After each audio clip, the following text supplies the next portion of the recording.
Imagine living a life untouched by the world's chaos, resilient to the ever-shifting currents of fortune, and strong enough to withstand the inevitable difficulties that life casts upon your path. It sounds like an impossible dream, doesn't it? What if I told you that the blueprint for such a life has existed for millennia, patiently awaiting your discovery?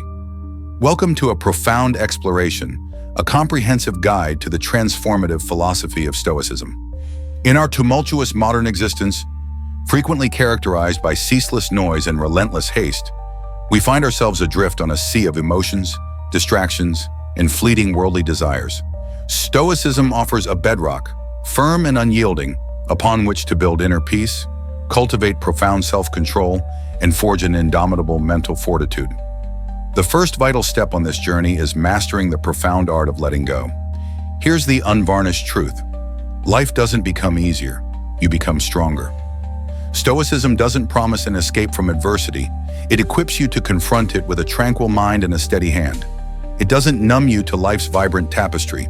Rather, it sharpens your senses to discern what truly matters. In a world consumed by reaction, clamor, and ego, Stoicism emerges as your unwavering anchor. It's not about becoming cold or indifferent, it's about becoming unshakable. So if you've ever felt overwhelmed, perpetually reactive, or simply exhausted by the relentless pursuit of things that offer no lasting peace, know that you are not alone, and you are precisely where you need to be.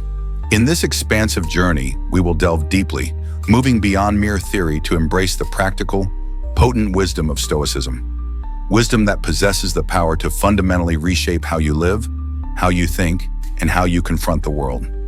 If the profound concepts we are constructing here resonate with you, if they empower you to pause, reflect, and navigate life with enhanced clarity, consider joining our community by subscribing.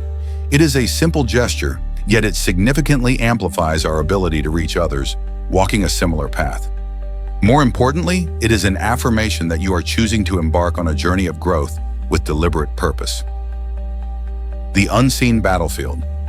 Understanding the inner war. What if the most formidable battle isn't waged in the external world, but within the very confines of your own mind? Before we can even contemplate mending the world, we must first comprehend the ceaseless war within our own minds. It is profoundly tempting to cast blame outward, to indict society, politics, or other individuals. Yet all too often, this outward focus is merely a potent distraction. The chaos we perceive externally is frequently a potent reflection of something far deeper, something simmering in the quiet, conflicted chambers of our inner being. We carry this internal strife in our restless thoughts, our fluctuating moods, our compulsive scrolling through digital feeds, and our sleepless nights. And yet, the vast majority of us rarely pause long enough to truly gaze inward. We maintain a frantic pace, naively hoping that sheer momentum will drown out the inner cacophony. But it doesn't.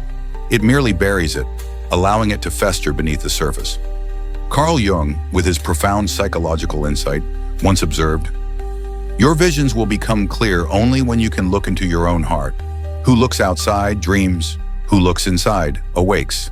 This isn't merely poetic rhetoric, it is a profoundly practical truth. The struggles that plague us, procrastination, envy, anger, insecurity, are not random occurrences. They arise from ingrained patterns that reside within us, meticulously shaped over time by our experiences, our traumas, and our deeply held beliefs. And if we fail to bring these patterns into the illuminating light of self-awareness, they will quietly, insidiously control us. Not through brute force, but through the insidious comfort of familiarity. They will subtly guide our choices, limit our risks, and condemn us to repeatedly live the same year, mistakenly labeling it a life. Most people recoil from this uncomfortable truth. It is infinitely simpler to believe that the problem resides with someone else, or that if only we could secure that promotion, find the perfect partner, or silence that persistent critic, we would finally attain peace. But peace is not passive. It does not arrive like a delivered package. It is something we painstakingly construct, piece by precious piece, through profound self-understanding and unwavering honesty. And that profound journey invariably commences where it often pains us the most, deep within ourselves. Consider the pervasive nature of inner conflict. You declare a desire for confidence, yet you instinctively shrink whenever you are seen. You yearn for genuine connection, yet you instinctively push people away the moment they draw near.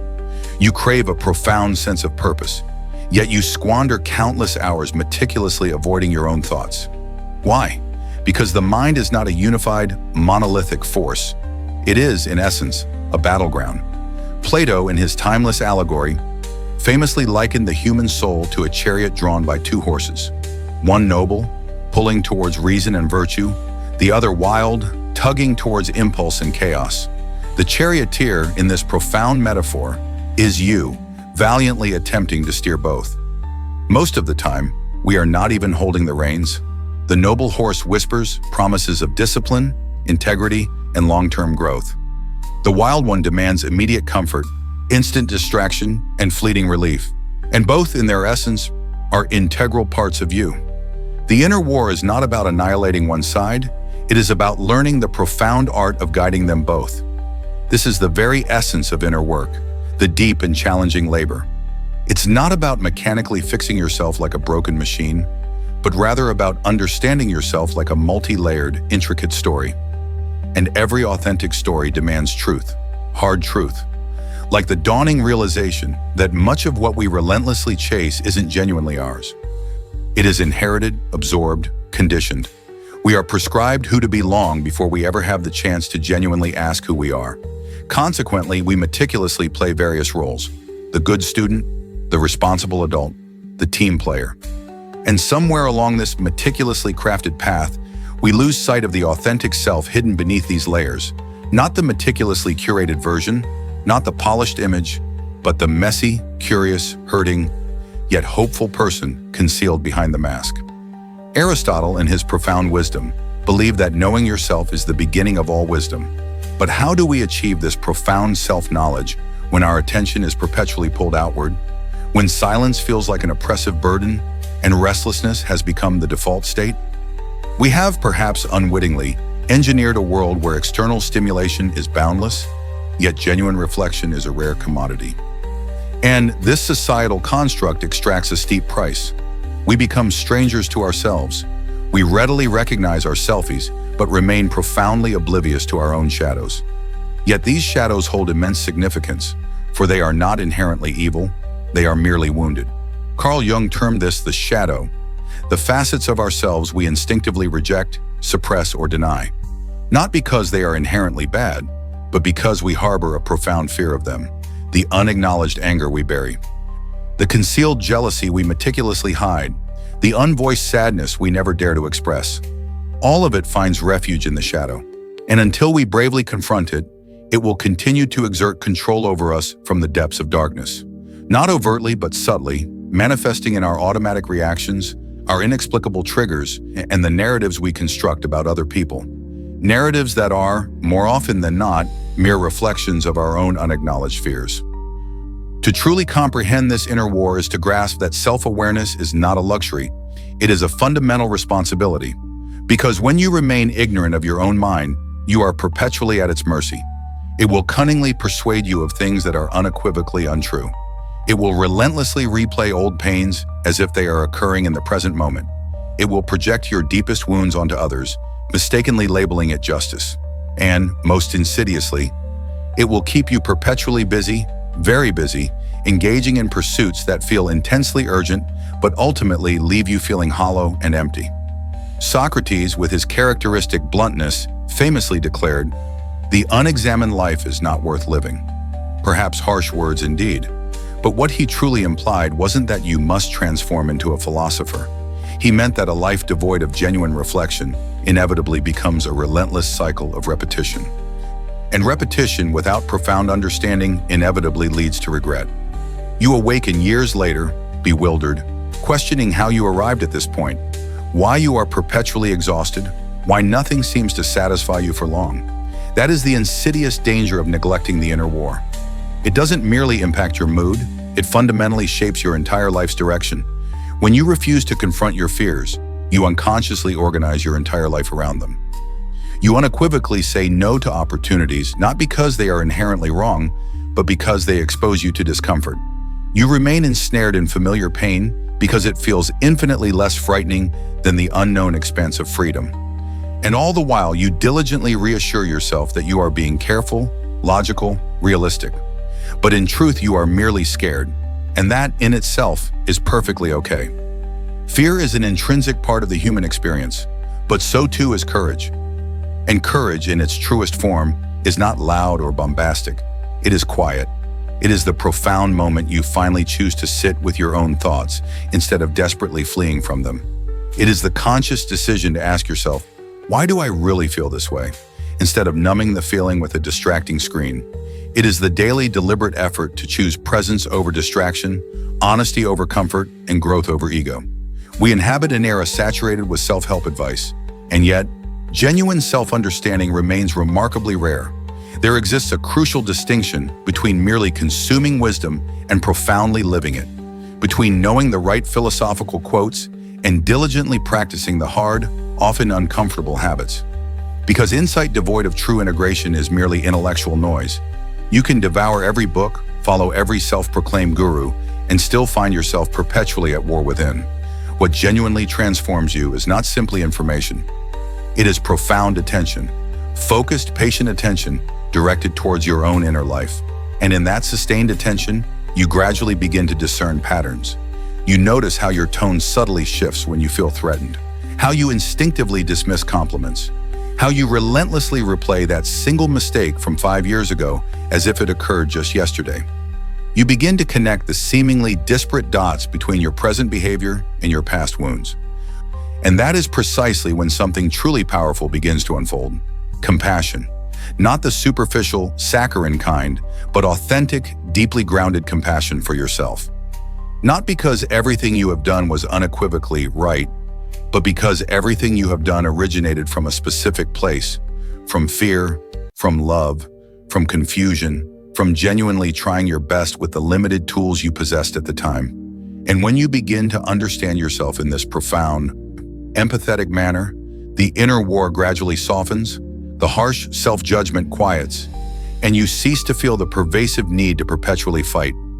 That is the ultimate paradox. The more you genuinely accept yourself, the more you profoundly grow. Because genuine growth does not spring from shame, it arises from deep awareness, from seeing clearly, not from blindly condemning. And that profound clarity grants you a potent choice. You can choose to respond instead of merely react. You can choose to pause instead of spiraling into chaos. You can choose to align with your values over your fleeting impulses. Not because someone has instructed you to, but because you intrinsically know who you are and what you stand for. And that is precisely where true power resides. Not in controlling others, not in domination, but in profound sovereignty. The unparalleled ability to govern your own mind. To be the charioteer, not the dragged rider. To recognize when your old, ingrained patterns are resurfacing and still consciously choose a different, more aligned path. That is true freedom. Not the absence of struggle, but the profound presence of awareness amidst it. It is remarkably easy to forget that we are multi-layered beings, that we harbor a multitude of different voices within, some ancient, some newly formed, some boisterous, some silently whispering, and they do not always harmonize. That too is perfectly acceptable.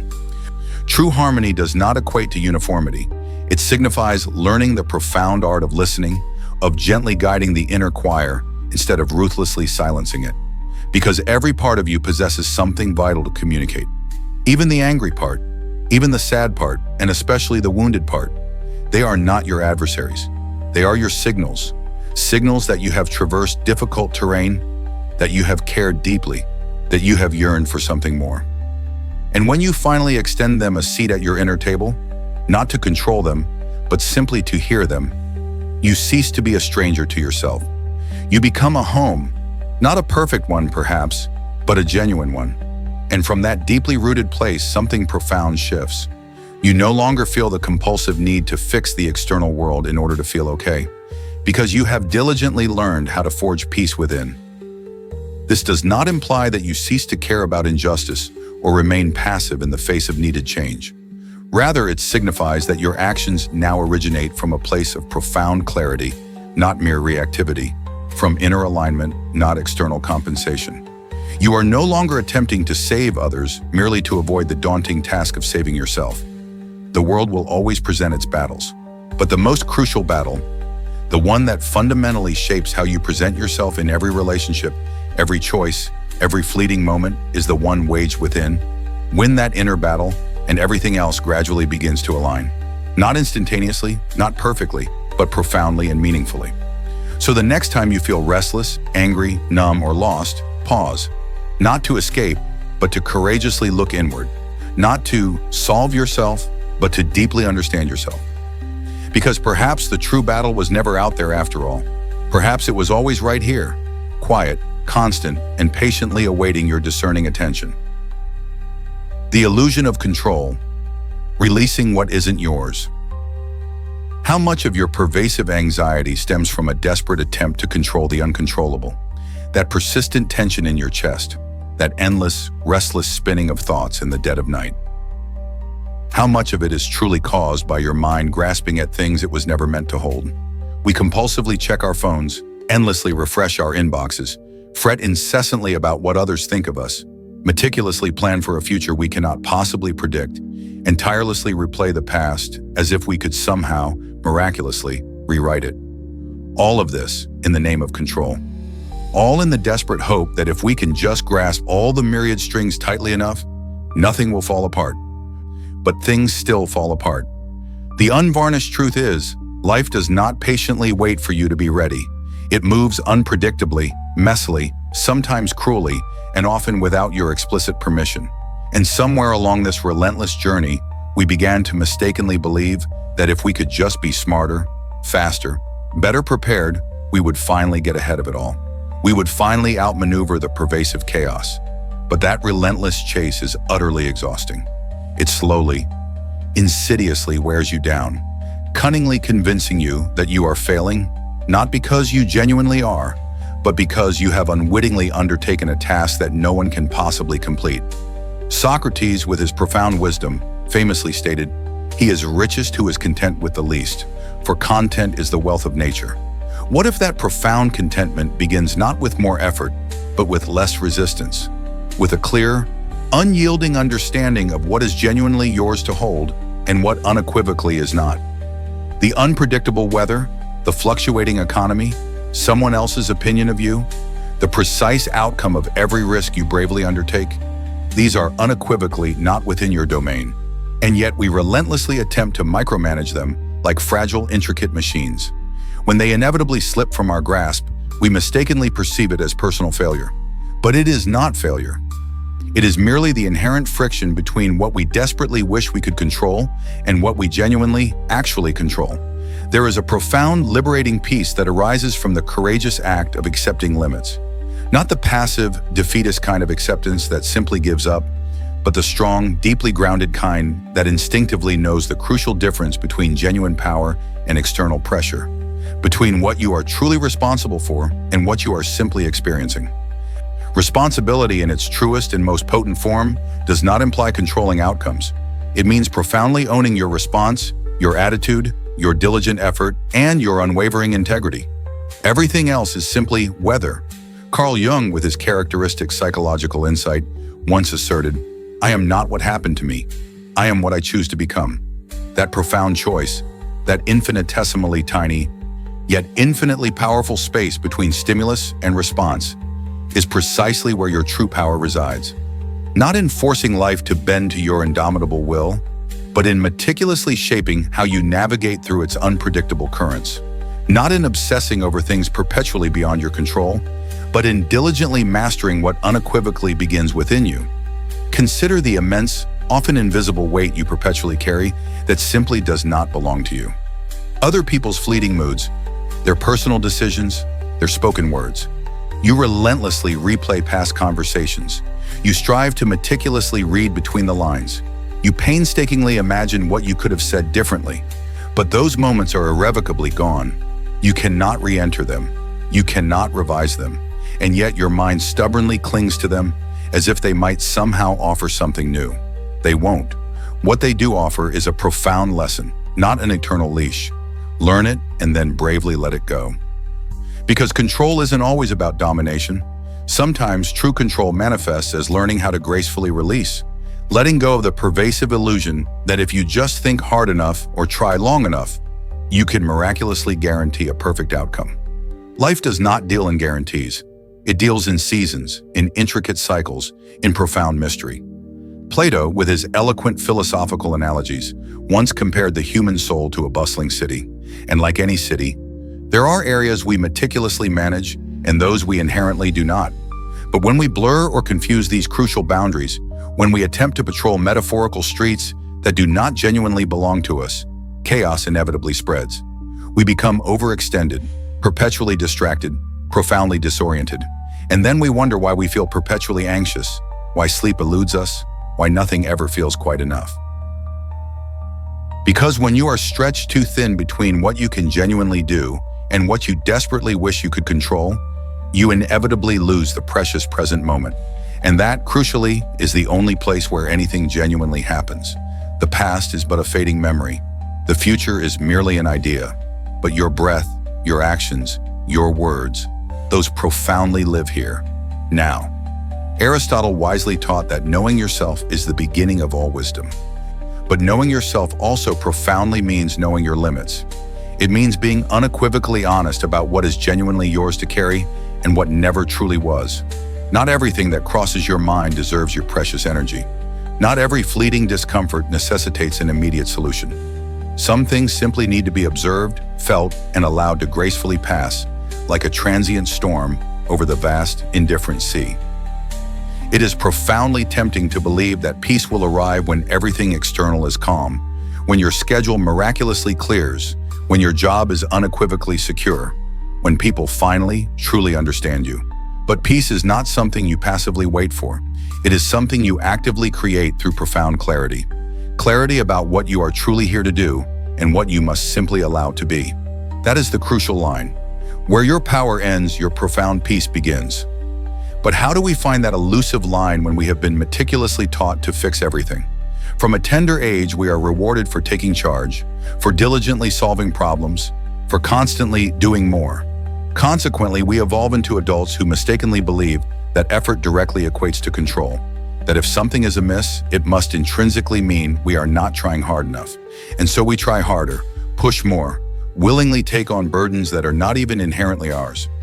We internalize the insidious belief that discomfort signifies something is fundamentally broken.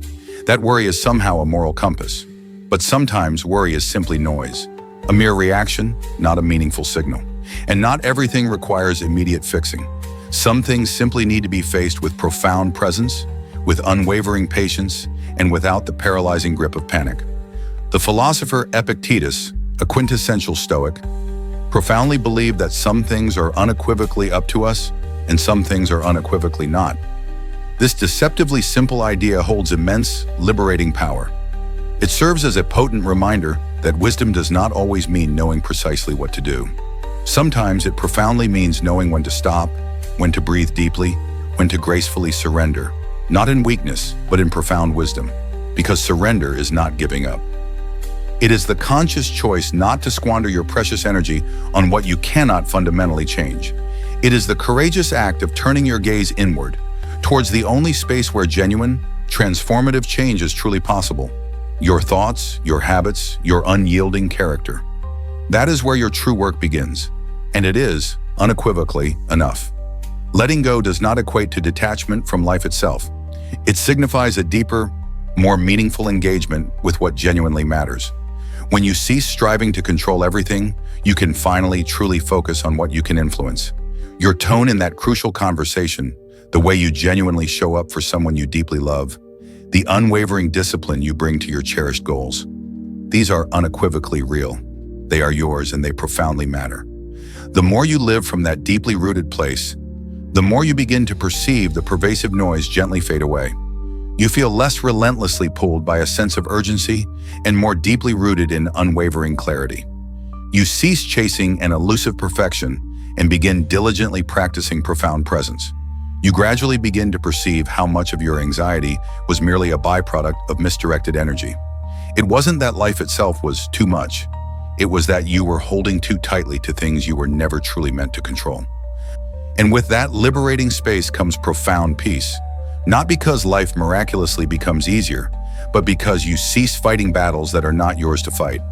You stop obsessively answering questions that do not require answers.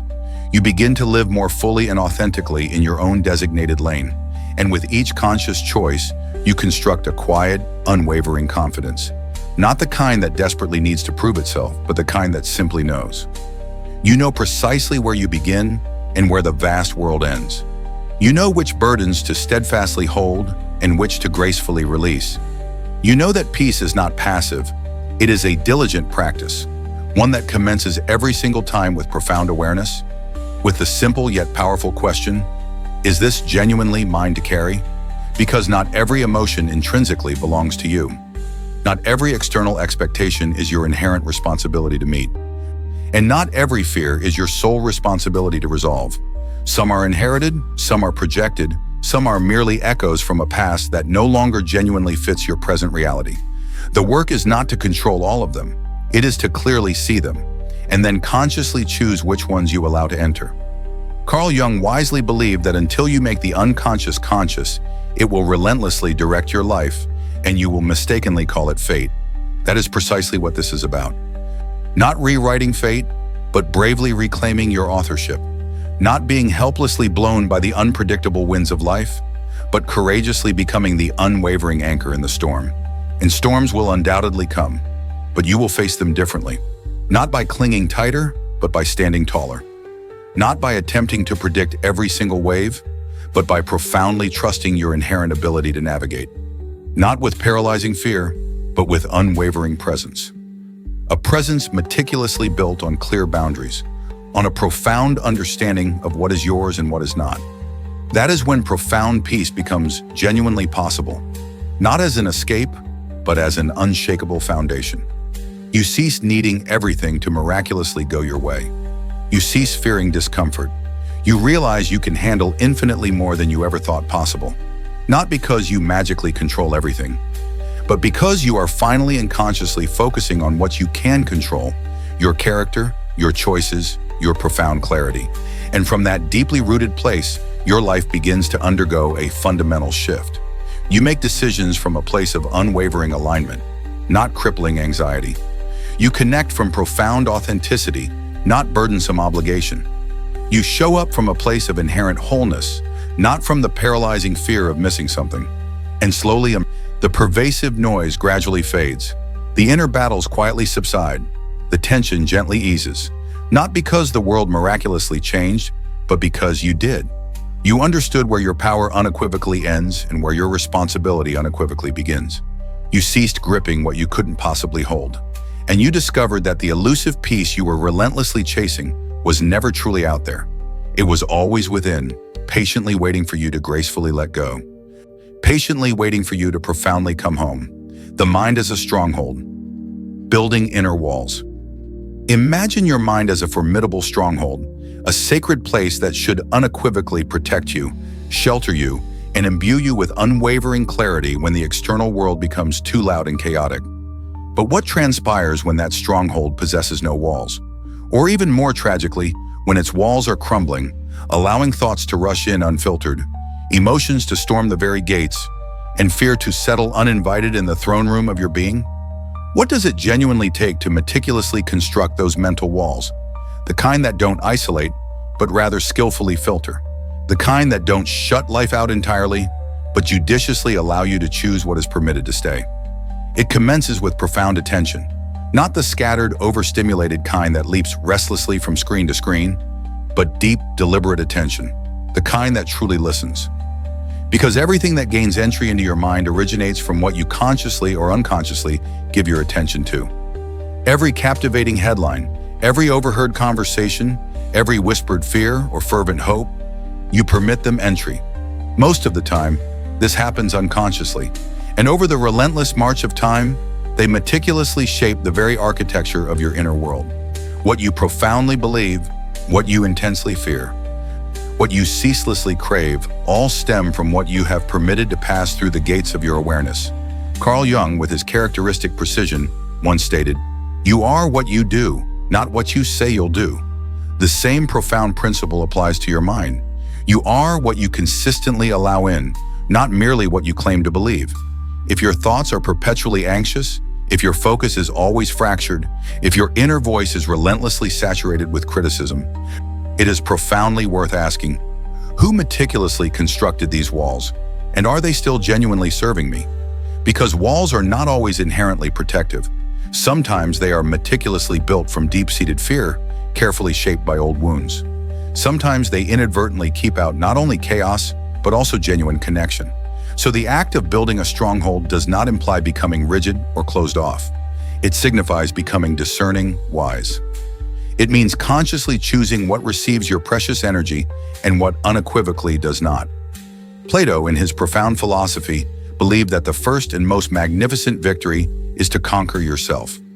Not in the aggressive, forceful manner we often associate with conquest, but in the quiet, enduring way that demands immense patience and unwavering self-honesty. The profound ability to pause before reacting impulsively, to sit with profound discomfort instead of desperately fleeing, to unequivocally say no to what tempts and yes to what truly strengthens, even when it represents the harder choice. These are the very mental bricks we construct with clarity, discipline, and humility. And each time we make a choice aligned with these foundational principles, the walls of our inner stronghold grow incrementally stronger. Not taller, not thicker, but more intelligent, more exquisitely refined. Because this endeavor is not about shutting life out entirely.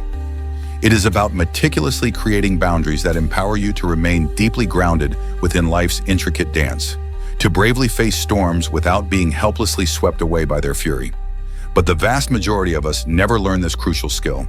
We are meticulously taught how to solve external problems, not how to skillfully filter the relentless influx of internal input. We are perpetually rewarded for speed, not for profound thoughtfulness. And in that relentless rush, the mind frequently devolves into a chaotic marketplace, loud, crowded, messy, with every voice clamoring for your finite attention. And you desperately attempt to listen to all of them. No wonder you feel perpetually overwhelmed. Socrates, with his timeless wisdom, once warned, "Beware the barrenness of a busy life." He grasped a profound truth that we still struggle desperately to comprehend. Noise does not equate to progress. Movement does not equate to growth. You can remain perpetually busy from dawn till dusk and still find yourself profoundly lost, especially if your mind is perpetually open to everything, but profoundly anchored to nothing. That is not a stronghold. It is a perpetually revolving door. So how do we begin to catalyze this profound change? We commence with what we meticulously consume. Not merely food or media, but thoughts, deeply ingrained beliefs, and the very essence of conversations. Because every single word you hear, every image you scroll past, every narrative you repeatedly internalize, it leaves an indelible imprint. Some reinforce fear, others feed insidious insecurity.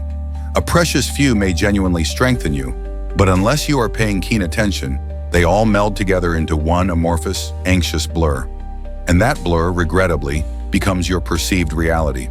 This is precisely where the indispensable practice of mental boundaries emerges. It involves courageously asking yourself, does this genuinely deserve a place in my mind? Not out of harsh judgment, but out of an innate desire for profound protection. Not everything demands to be meticulously processed. Not every fleeting opinion inherently matters. Not every perceived crisis unequivocally requires your precious emotional energy. That is not apathy. It is intelligent strategy. It is the profound knowing that your inner space is finite and precious. And you yearn for it to be meticulously filled with things that profoundly align with truth, not with ephemeral noise. Aristotle famously declared, "We are what we repeatedly do." Excellence, then, is not a singular act, but an ingrained habit. The same profound principle applies to your mental landscape. You do not construct a formidable stronghold in a single day. You meticulously build it with small, repeated acts of profound intention. Choosing a peaceful walk instead of a compulsive doom scroll, consciously breathing instead of automatically reacting, profoundly reflecting instead of hastily judging. These are not merely healthy habits. They are acts of architecture. They meticulously construct walls that do not shut life out, but rather imbue your thoughts with structure, provide your emotions with context. You begin to discern which thoughts are merely passing weather and which ones genuinely hold profound truth. You perceive fear for what it truly is, loud, urgent, but not always accurate. You begin to respond instead of merely reacting, Not because you have forcibly shut down your emotions, but because you have graciously afforded them ample space. Because your stronghold does not panic at the first hint of trouble. It meticulously evaluates. It consciously decides. It knows. And knowing yourself, truly, intimately knowing yourself, is the very cornerstone of it all. Jung believed that until you make the unconscious conscious, it will relentlessly direct your life, and you will mistakenly call it fate. Ponder that profound statement. Every belief you have never questioned, every reaction you have never painstakingly examined, every narrative you have told yourself since childhood, they are the silent architects of your inner world. And unless you dedicate time to truly meet them, they will continue to shape your future without your explicit awareness. So this endeavor is not merely about constructing walls.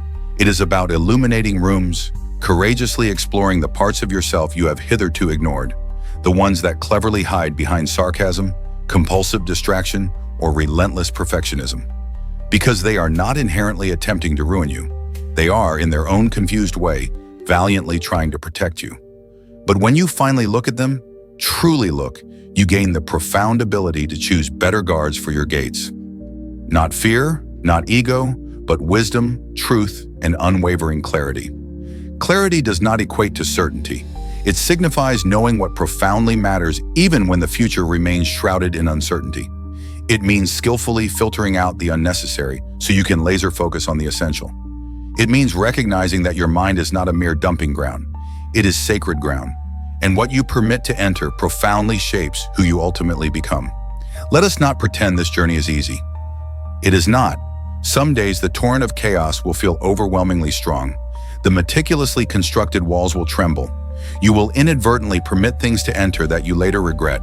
That is an intrinsic part of the process. But the more you consistently return to profound awareness, the more you reclaim control, not over everything external, but over yourself, over how you think, what you genuinely believe, and where you meticulously focus your attention. And over time, that profoundly becomes your power, because the strongest minds are not those that possess encyclopedic knowledge. They are the ones that instinctively know what to ignore, what to gracefully let go of, and what to fiercely guard. That is the kind of strength that endures. That is the kind of stronghold that empowers you to grow, not merely to survive. So when the world's clamor intensifies, when the inner noise builds to a crescendo, when it all feels utterly overwhelming, pause, breathe. Remember that not everything deserves entry. Not every fleeting thought belongs in your sacred sanctuary. You possess the inherent power to choose, every single moment, every single day, brick by meticulous brick. The art of open-handed love. Letting go without disconnecting. How do you gracefully let go without disconnecting? Is it genuinely possible to care deeply without becoming emotionally enslaved? These are not merely fleeting thoughts. They are the quiet, persistent questions that echo in moments of heartbreak, profound disappointment, or overwhelming responsibility. When you pour your entire being into something, a cherished relationship, a noble cause, a deeply held dream, and it inexplicably slips from your grasp, it's difficult not to be plagued by the haunting question, how do I keep my heart wide open without allowing it to utterly break me? Because somewhere along the intricate tapestry of life, we were subtly taught that to truly care means to perpetually carry. That if you genuinely love someone, you must absorb their pain as your own. That if you are deeply committed to something, you must inextricably attach yourself to its precise outcome. But that kind of emotional fusion inevitably becomes a debilitating trap. It blurs the crucial line between genuine compassion and stifling control, between profound empathy and insidious self-destruction. And what commences as genuine concern gradually transforms into a prison meticulously constructed of invisible bars, guilt, anxiety, and obsessive preoccupation. Caring is not the problem. Caring, in its purest form, is exquisitely beautiful. It is profoundly human. The problem arises when caring devolves into clinging, when you begin to mistakenly believe that your inherent worth is contingent upon fixing, saving, proving, or perpetually pleasing. And you inevitably lose yourself in the relentless attempt to hold everything together. You utter yes when your soul desperately yearns to say no. You frantically attempt to control what others feel so you can avoid feeling uncomfortable yourself. You linger longer than you should, give more than you possess, all in the revered name of love or misguided loyalty. But what if letting go is not an act of abandonment? What if it is, in fact, an act of profound clarity? Plato, in his timeless wisdom, asserted, "The first and best victory is to conquer yourself." And an integral part of that profound conquest is understanding precisely where your boundless love ends and someone else's inherent responsibility begins. Not to become cold or emotionally detached, but to fiercely preserve your own sanity. Because the unvarnished truth is, you cannot carry someone else's journey of growth. You cannot force someone to heal, to change, to meet you halfway. You can only offer and then gracefully step back. That act of stepping back feels profoundly unnatural at first, especially when your heart is wholly invested. But there exists a crucial distinction between standing resolutely beside someone and losing yourself entirely in the attempt to stand for them. One is genuine connection. The other is emotional fusion. And fusion, while often romanticized in narrative, quietly, insidiously erases your essential boundaries. Carl Jung, with his profound insights into the human psyche, believed that individuation, the arduous, lifelong process of becoming your own whole, distinct person, was absolutely essential for profound mental health. This implies standing apart from others, not above them. It signifies owning your own complex emotions, your unique path, your inherent needs, without desperately attempting to live through someone else's journey, without transforming their pain into your very identity. But this kind of profound detachment is frequently misunderstood. People mistakenly believe that letting go signifies not caring, that it is cold or distant. In reality, it is precisely the opposite. It demands enormous inner strength to love without the suffocating grip of control, to remain present without being utterly consumed, to bravely witness someone struggle without impulsively rushing to their rescue. It demands profound maturity to grasp that genuinely supporting someone does not necessitate sacrificing your entire self. There is a quiet, profound wisdom and restraint in observing someone stumble, even when every cell in your body screams to catch them. Not because you derive pleasure from their pain, but because you profoundly respect their unique path. You instinctively know that some invaluable lessons can only be acquired through direct, often painful experience. And attempting to prevent that arduous process is not kindness, it is interference. It is, in essence, stripping away the very struggle that might ultimately forge their strength. Aristotle, in his enduring ethical framework, once declared, "To love is to will the good of the other. Not your version of the good, not what feels safest or most convenient for you, but their inherent good, even if it entails gracefully letting them go. Even if it means courageously releasing your tight grip on the version of them you once desperately clung to." Letting go does not signify that you cease loving. It means you commence loving in a healthier, more mature way, with open hands instead of clenched fists, with profound presence instead of oppressive pressure. It means unequivocally acknowledging that you can care without controlling, that you can remain deeply connected without becoming hopelessly tangled. But that unequivocally demands diligent practice, especially if you are accustomed to perpetually overfunctioning. If you have been conditioned to fix, to appease, to desperately prove your intrinsic value through arduous emotional labor, if you grew up believing that love is painstakingly earned through self-sacrifice, then the concept of boundaries feels inherently selfish. Uttering, "This isn't mine to carry," feels profoundly wrong. You may even mistakenly conflate guilt with love. But genuine love does not demand your utter depletion, and guilt is not a moral compass. It is, in fact, a deep-seated wound. Socrates believed that an unexamined life is not worth living, and when it comes to the intricate web of emotional entanglement, profound reflection is absolutely key. Courageously ask yourself, is this genuine compassion or an attempt at control? Am I truly helping, or am I merely attempting to shield myself from discomfort? Do I truly trust this person's unique journey, or am I simply afraid to let go of the version of them I desperately need them to be? These questions are not easy to confront, but they will unequivocally reveal precisely where you are holding on too tightly. And behind every tight grip, there is usually deep-seated fear of abandonment, of not being needed, of becoming irrelevant. But you are not merely your designated role in someone else's intricate story. You are not only as valuable as the comfort you manage to provide.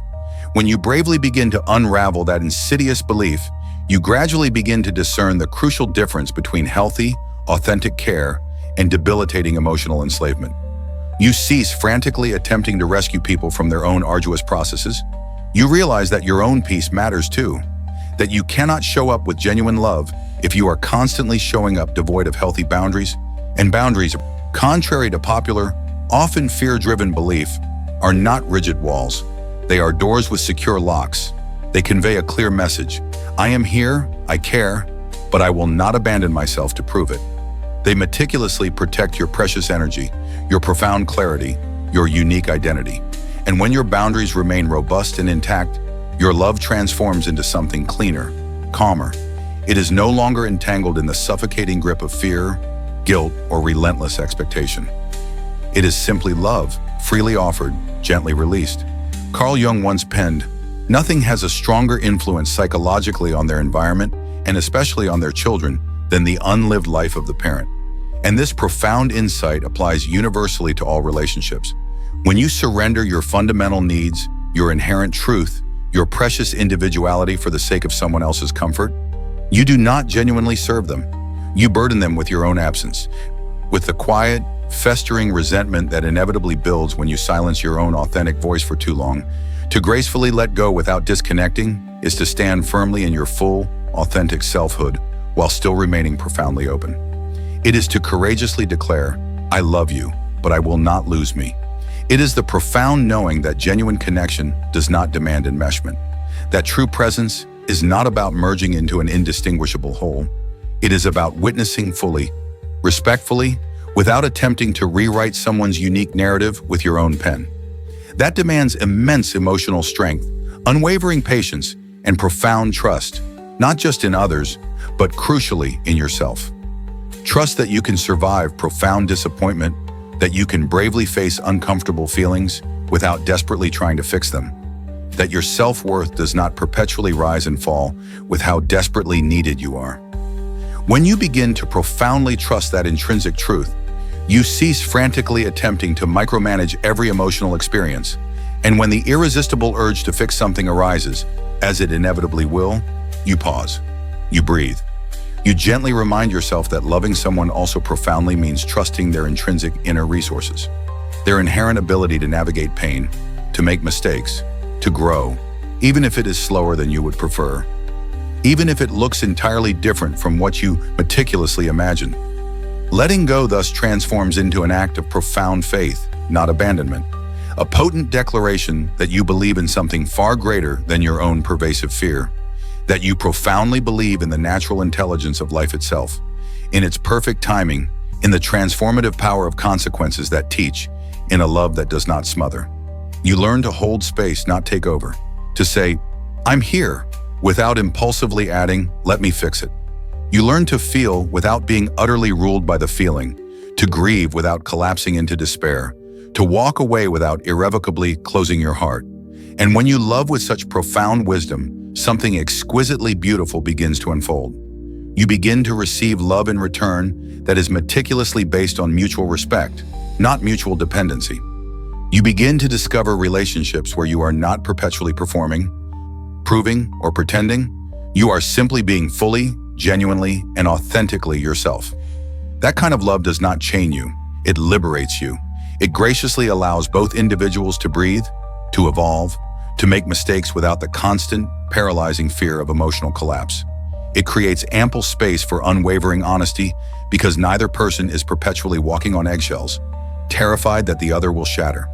So yes, it is profoundly possible to care deeply without becoming emotionally enslaved, but only when you love from a deeply grounded place, when you cease using care as a currency for external approval, when you cease mistakenly conflating closeness with suffocating control, and you will instinctively know you are approaching that profound state, not because you feel nothing, but because your feelings do not own you, because you can calmly observe someone's struggle without spiraling into chaos, because you can offer boundless love without any attached demand, because you can finally truly say, "I matter too," and genuinely believe it. The ultimate goal isn't sterile detachment, it's profound discernment, the kind that emanates from intimately knowing who you are, what you profoundly value, and precisely where you end and someone else begins. That is how you gracefully let go without letting go of yourself. That is how you love without losing your precious peace. And that is how you navigate through life, open, deeply grounded, and profoundly free. The power of pure awareness, before judgment. Before there is any judgment, there is perception. And before perception, there is awareness. That is the intricate path every thought traverses before it solidifies into a deeply held belief.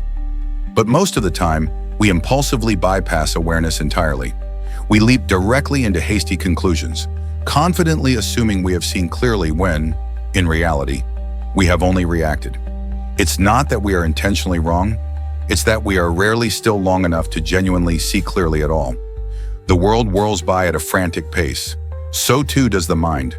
And in that relentless rush, we form fleeting impressions, quick, automatic, and often invisible to our conscious minds. We mistakenly conflate these fleeting impressions with absolute truth. But what if what we perceive isn't the world itself, but merely a filtered version of it? Filtered through our pervasive fears, our insatiable desires, our ingrained memories, and our relentless expectations. Plato vividly illustrated this in his timeless allegory of the cave. We sit facing flickering shadows on a wall, mistakenly believing them to be reality. What we confidently label as truth may, in fact, be merely the projection of our own deeply ingrained internal habits. Consequently, we judge not from profound clarity, but from automatic conditioning. We judge other people based on the predetermined roles we unilaterally assign them. We relentlessly judge ourselves through the narrow lens of past failures or unfulfilled ideals. But judgment in itself is not the adversary. It's what transpires before judgment that truly matters. Because once you have viewed something through a distorted lens, every subsequent thought will inevitably bend to that distortion. That is precisely why profound awareness is so critically important. It is the sole means to interrupt the destructive chain before perception irrevocably hardens into unwavering opinion. Carl Jung, with his profound psychological insight, once stated, "Until you make the unconscious conscious, it will direct your life and you will call it fate." That profound statement unequivocally includes the very manner in which you perceive the world. If you have spent years being relentlessly told you are not enough, your perception will invariably twist everything to confirm that insidious belief. If you have lived a life steeped in fear, you will perceive danger in every moment of silence. You will interpret life through the prism of old pain and mistakenly label it realism. But is it genuinely truth or merely the comforting familiarity of old wounds? Genuine awareness does not arise from forcefully imposing clarity. It blossoms from profound presence, from the quiet, diligent effort of noticing without reacting, of observing a thought gracefully rise and then permitting it to pass, instead of desperately clinging to it or forcefully pushing it away. This may sound deceptively simple, but it is profoundly difficult. The mind craves constant movement.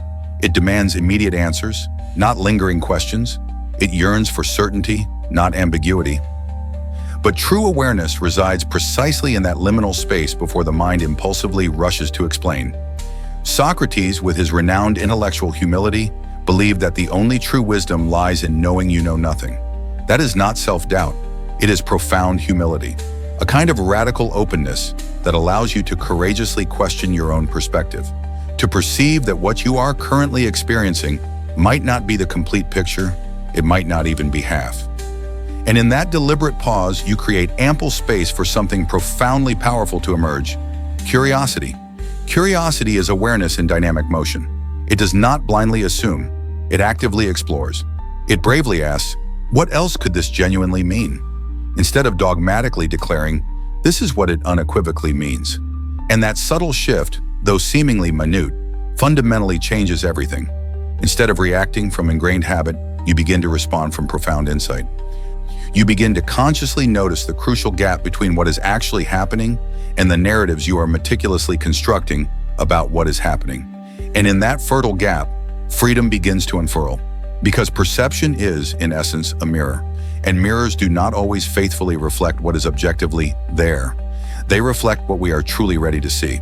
If your mind is saturated with judgment, you will inevitably discover flaws everywhere. If your heart is heavy with incessant comparison, you will perceive the success of others as your own profound failure. If you are perpetually ensnared in resentment, even genuine kindness can appear suspicious and manipulative. But courageously change your inner world, and the external world will slowly begin to shift in harmony. This is precisely why awareness must always precede perception, because perception is intricately shaped by the very state of your being. Aristotle wisely stated, "It is the mark of an educated mind to be able to entertain a thought without accepting it." That is the very essence of profound awareness, being able to hold space for different possibilities without impulsively rushing to identify with any single one of them. Permit the thought to exist, and then gracefully let it pass if it does not genuinely serve truth. But how often do we actually pause to rigorously question if our perception is accurate? Most of us operate on autopilot. We detect a certain tone of voice and immediately conclude someone is angry. We perceive a fleeting glance and automatically assume we are being judged. We recall an old wound and instinctively interpret the present moment through its distorting lens. The human brain is remarkably efficient. It adores shortcuts. But awareness is not about speed. It is about profound depth. It is about consciously noticing the shortcut and the longer, more nuanced road beside it, and then judiciously choosing which one serves us better. Sometimes profound awareness reveals uncomfortable truths we would rather diligently avoid. That we are projecting our own insecurities, that we are clinging to outdated narratives, that we are making assumptions based on fear rather than concrete fact. But bravely facing those uncomfortable truths is not failure. It is profound growth. Awareness is not about being right all the time. It's about being unequivocally honest with what is genuinely there, even when it feels intensely uncomfortable. This honesty can be gentle. It does not need to be harsh or self-flagellating. It simply states, "This is what I am currently feeling. This is the story I am meticulously telling myself." But is it the only story? From that place of humble inquiry, you can question without shame. You can shift without force. You can fundamentally change your perspective, not because you were inherently wrong, but because you are now seeing with greater clarity. And this profound principle does not merely apply to how we view others. It applies, with equal if not greater force, to how we view ourselves. How much of your pervasive self-judgment originates from old inherited labels? From the stories people relentlessly told you about your intrinsic worth, your innate abilities, your perceived limits? The vast majority of us are still burdened by definitions absorbed in childhood, from a single moment of perceived failure, from someone else's unexamined projection. These insidious stories become the very lens through which we perceive ourselves, and consequently the entire world. Carl Jung famously declared, "The privilege of a lifetime is to become who you truly are." But that profound becoming cannot possibly happen until you see yourself with unwavering clarity. And that clarity demands unlearning just as much as it demands learning. It means bravely stepping back from the meticulously crafted roles you have been playing and courageously asking, "Is this genuinely me, or is this merely who I mistakenly thought I had to be?" The more aware you become, the more you begin to consciously notice the sacred space between stimulus and response. That deliberate pause transforms into something sacred. It is where you consciously choose what kind of person you aspire to be, not out of impulse, but out of profound intention. It is where you cease allowing fear to make your critical decisions, where you begin to act from a place of profound wisdom instead of automatic reaction. You cease judging so quickly, not because you stop perceiving differences, but because you perceive far more than just the superficial surface.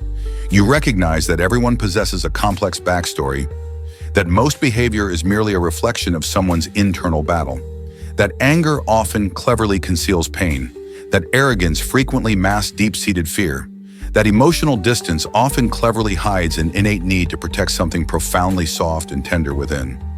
Awareness creates compassion, not the kind that merely makes excuses, but the kind that earnestly seeks to understand. It does not excuse harm, but it deeply comprehends its context.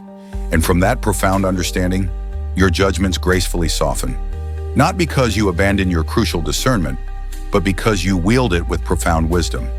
You cease carelessly throwing labels around like destructive weapons.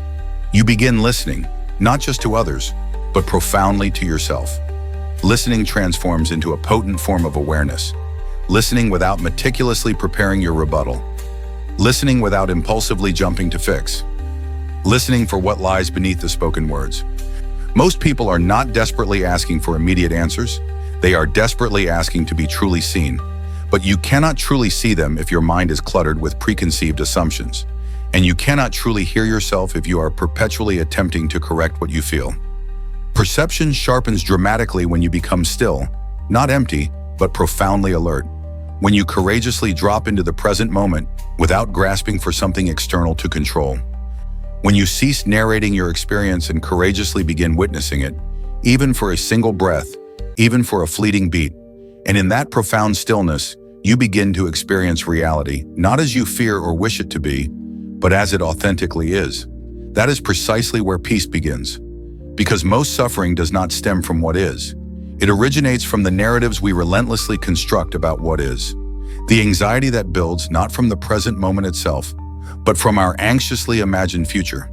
The shame that clings not to the actual event, but to the self-defeating story we have inextricably attached to it. When awareness courageously peels away these extraneous layers, what remains is rarely as terrifying as we initially feared. Even in profound grief, even in crushing failure, even in searing pain. When you encounter those raw experiences with pure, unadulterated awareness, you discover something inherently steady. A firm ground beneath the tumultuous storm, a profound clarity that does not require you to numb or escape. It simply sees, and in that courageous seeing, profound healing begins to unfurl. So perhaps the profound question isn't, can you stop judging? But rather, can you see clearly before you judge? Can you pause before you react? Can you be acutely aware of the lens through which you are currently perceiving the world? That is the unwavering practice. Not a pursuit of perfection, not a quest for instant enlightenment, just diligent noticing. And that noticing, performed daily, gently, patiently, begins to change everything. You cease being a prisoner to your initial impressions. You cease living in the stifling projections of your past. You begin to move through the world with enhanced understanding, greater choice, and profound peace. Because perception is not static. It is dynamically shaped. It is painstakingly taught. It is inherently flexible. And with profound awareness, you possess the innate ability to reshape it, to reflect not merely what you fear or wish to be true, but what is authentically true. And from that deeply rooted place, you can finally respond to life with something rare. Unwavering presence. The sacred pause, mastering the space between stimulus and response. What genuinely occurs in that infinitesimally split second between stimulus and response? And how can mastering it fundamentally transform your entire life? It's barely discernible. That fleeting pause, that flicker of sacred space between something happening to you and your conscious decision about what to do with it. A fleeting look, an unexpected message, a word carelessly spoken the wrong way, an unforeseen bill, a sudden jarring noise, a surge of overwhelming emotion. Your heart inexplicably skips a beat. Your mind impulsively jumps to conclusions. Your body automatically reacts. And before you even have a chance to consciously think about it, something profound moves within you. You speak impulsively or you shut down entirely. You lash out in anger or you retreat into yourself. Most of the time, it transpires so swiftly that you don't even consciously realize it was a choice. But it was.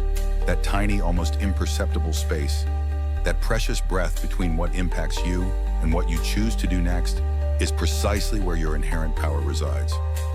Not the kind of power that desperately demands external attention, but the kind that silently, yet profoundly, changes everything.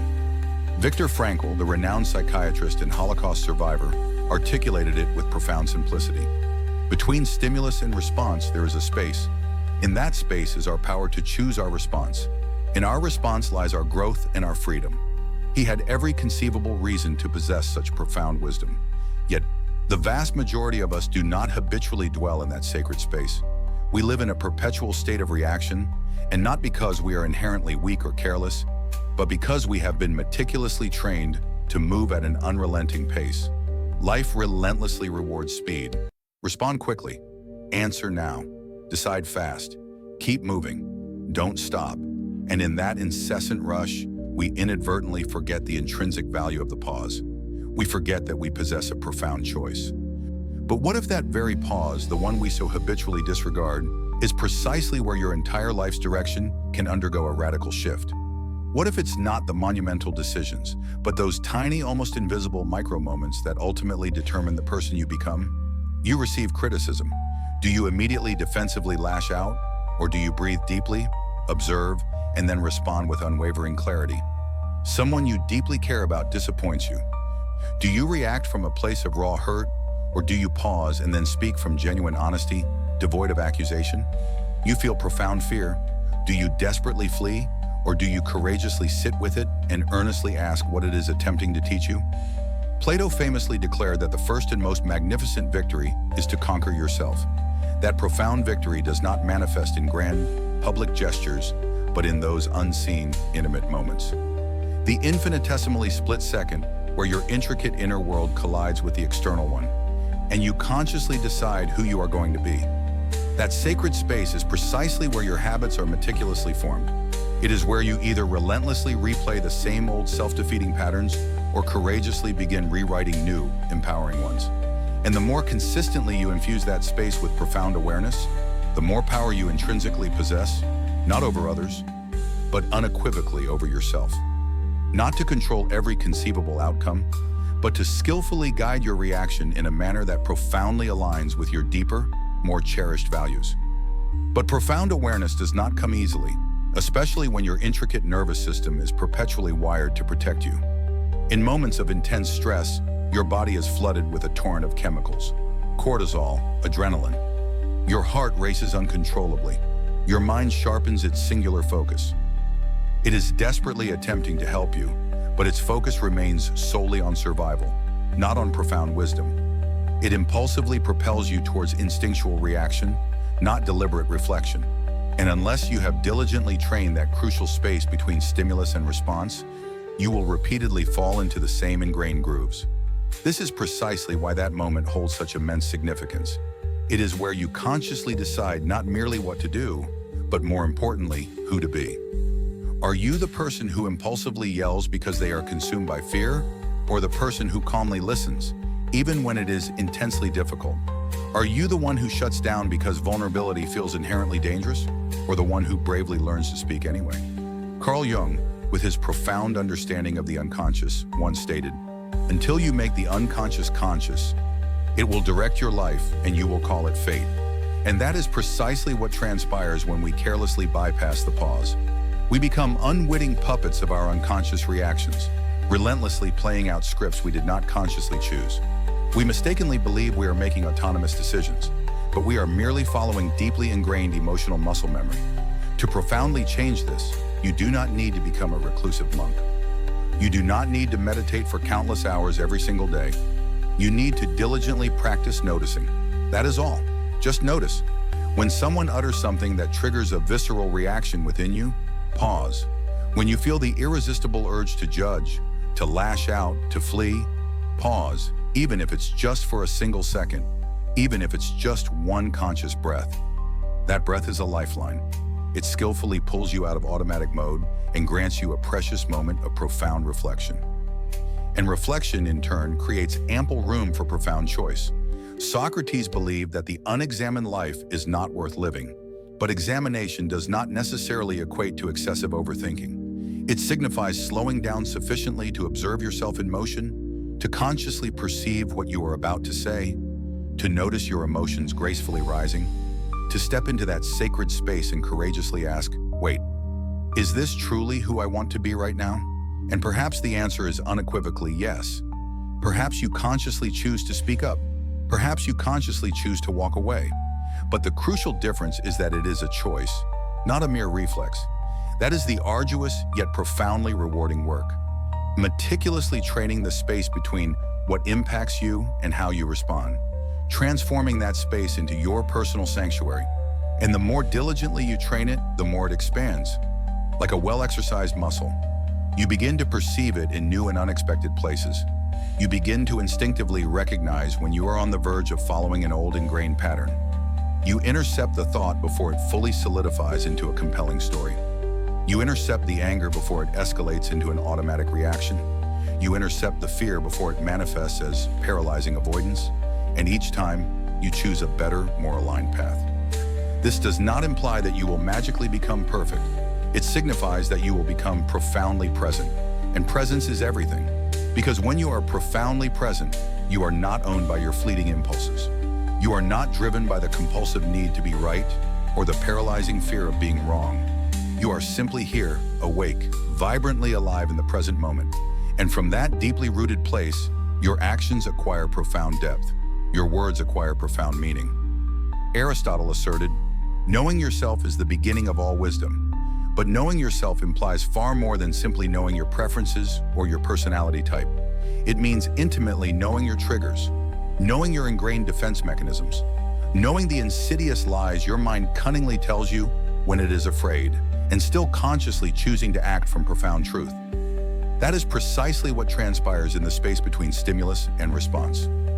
You encounter your truth, not the polished, curated version, but the raw, authentic one.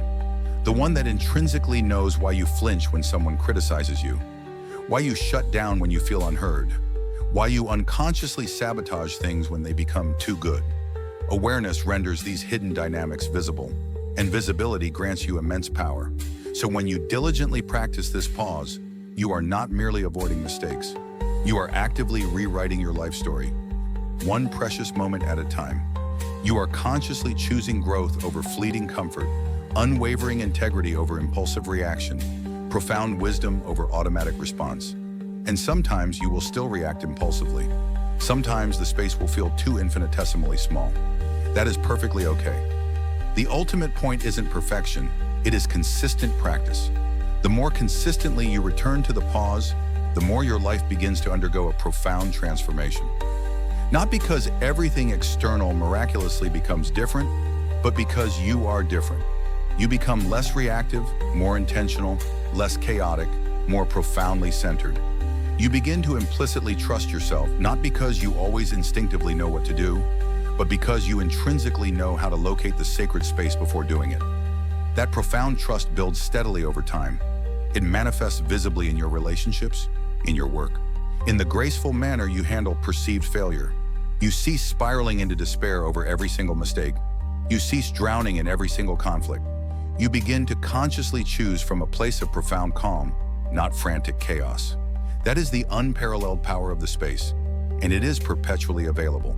No matter where you are, no matter how loud and demanding life becomes, it is always there, waiting in your breath, in your unwavering awareness, in the quiet, sacred moment where you profoundly remember that you are not a slave to your emotions. You are their guide. So the next time something impacts you profoundly, pause. Even if it's just for a fleeting second, even if all you manage to do is breathe deeply, that single second can irrevocably alter the entire narrative. That second is your profound power. And the more consistently you utilize it, the more your life will authentically reflect not your automatic reactions, but your deliberate intention. The unseen self. Who are you without applause? Who are you when there's no one left to impress, absolutely nothing to prove, and only your actions remain to truly define you? It is a confronting question, isn't it? Because the vast majority of people spend their entire lives without ever genuinely stopping to ask it. And even when they do, the answers are not always comfortable or palatable. So much of who we mistakenly believe ourselves to be is meticulously constructed upon mirrors, reflections of what others perceive, what they praise, what they summarily reject. We learn to meticulously adjust ourselves to fit external expectations, often before we are even consciously aware that we are performing this subtle dance. The elusive approval of others gradually becomes the very oxygen we breathe, the ultimate measure by which we meticulously live our lives. But what transpires when the audience departs? When there is no resounding applause, no meticulously orchestrated performance, and no grand stage upon which to perform? Who genuinely shows up then? Strip away the fleeting compliments, the impressive job title, the hard-won achievements, the meticulously curated persona. What profoundly is left? Because at some point, you are destined to be alone with yourself. Not lonely, but truly alone. No one to observe, no one to validate. Just you, your unvarnished thoughts, your deliberate choices, the habits you have meticulously formed, and the values you authentically live by. Not the ones you meticulously post about or eloquently recite in casual conversation, but the ones that truly manifest when life becomes difficult and demanding. That is precisely where the authentic self resides, in the quiet moments, in the consistent patterns, in the invisible decisions you make when no one is watching. Carl Jung, with his profound understanding of self-realization, famously stated, "The privilege of a lifetime is to become who you truly are, not who you're supposed to be, not who you're expected to be, who you are. And that profound journey does not commence with accumulating more layers. It begins with courageously peeling them back, removing the pervasive need to perform, gracefully letting go of the insatiable need to be liked, releasing the ingrained idea that your intrinsic worth is inextricably tied to what you produce, how you look, or how impeccably you manage to fit in. So much of life subtly instructs us to chase identity externally, through status, through perceived success, through being perpetually useful to others. But identity is not something you discover out there. It is something you patiently uncover in here, beneath the incessant noise, beneath the meticulously crafted roles, beneath the stories you have been told and the ones you have diligently told yourself. Consider the immense energy we squander attempting to maintain a pristine image, the subtle ways we shape our opinions to seamlessly align with the prevailing mood of the room, the deliberate ways we restrain our authentic emotions to appear perpetually composed, the nuanced ways we exaggerate, soften, or censor the truth depending on who is listening. It is utterly exhausting, and sometimes we don't even consciously realize we are engaged in this intricate dance. It simply becomes an ingrained habit, a survival mechanism, a subtle way to meticulously avoid rejection. But the exorbitant cost of that constant shaping is that we irrevocably lose the authentic shape of ourselves. We become strangers to our own deeply held values. We utter yes when our soul desperately means no. We chase dreams that are not genuinely ours. We become so adept at performing that we completely forget how to simply be, until one day the applause abruptly ceases. The room falls silent and we are left bewildered, contemplating, who am I really? Socrates believed that the unexamined life is not worth living, perhaps harsh indeed, but what he profoundly meant was simple. Without genuine reflection, we inevitably drift aimlessly. We become mere products of the world rather than active, conscious participants in our own profound becoming. We mistakenly conflate fleeting attention with profound meaning. We chase external relevance instead of authentic authenticity. And in doing so, we tragically miss the entire point. Because at the end of the day, it's not about how many people approved of your life. It's about whether you did, whether you can sit with yourself in profound silence and genuinely feel peace, whether your actions unequivocally match your values when no one is watching, whether your private life embodies the same unwavering integrity as your public image. And this is not a pursuit of perfection. It is a quest for unwavering honesty, for courageously looking at your life and asking, what parts of this are genuinely mine? What beliefs do I truly live by when I am not desperately trying to please anyone? What do I consistently return to when there's nothing external to gain and no one to impress? Aristotle declared, knowing yourself is the beginning of all wisdom. And yet, the vast majority of people do not genuinely know themselves. They know their prescribed role, their meticulously crafted resume, their carefully cultivated reputation. But when all that inevitably fades, and it will, what remains is unwavering character. That quiet, internal force that meticulously shapes how you genuinely treat people who can do absolutely nothing for you. How you authentically act when you will receive no praise.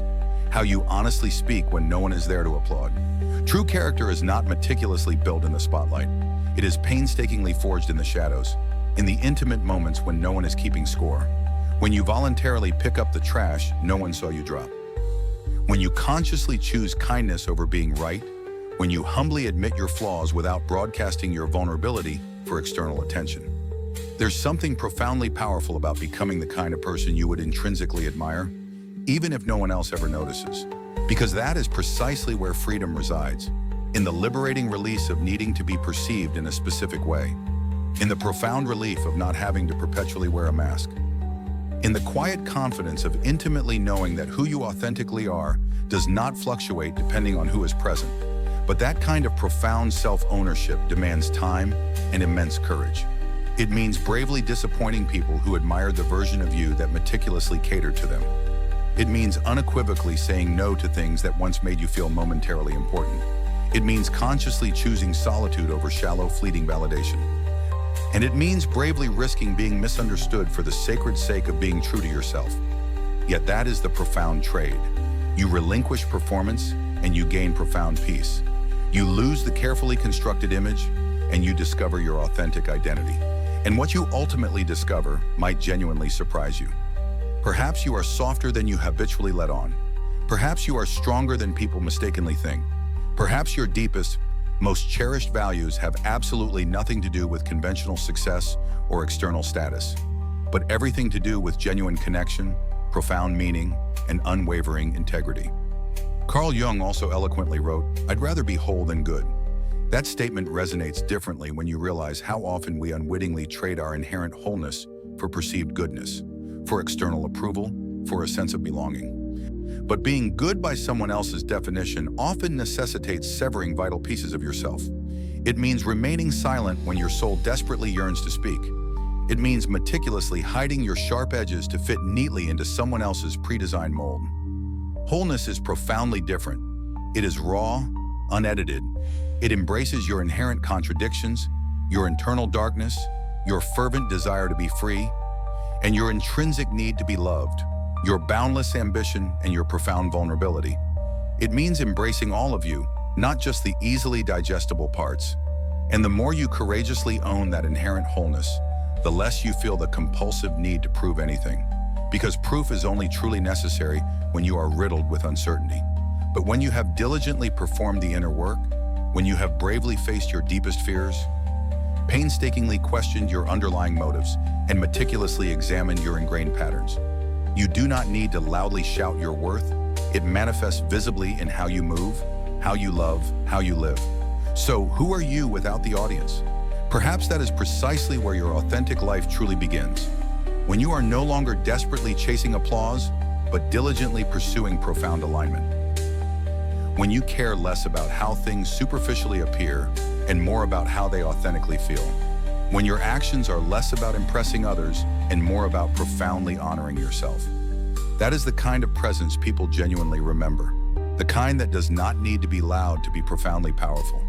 The kind that radiates from someone who has diligently performed the inner work, bravely faced the mirror, and consciously chosen to live from the inside out.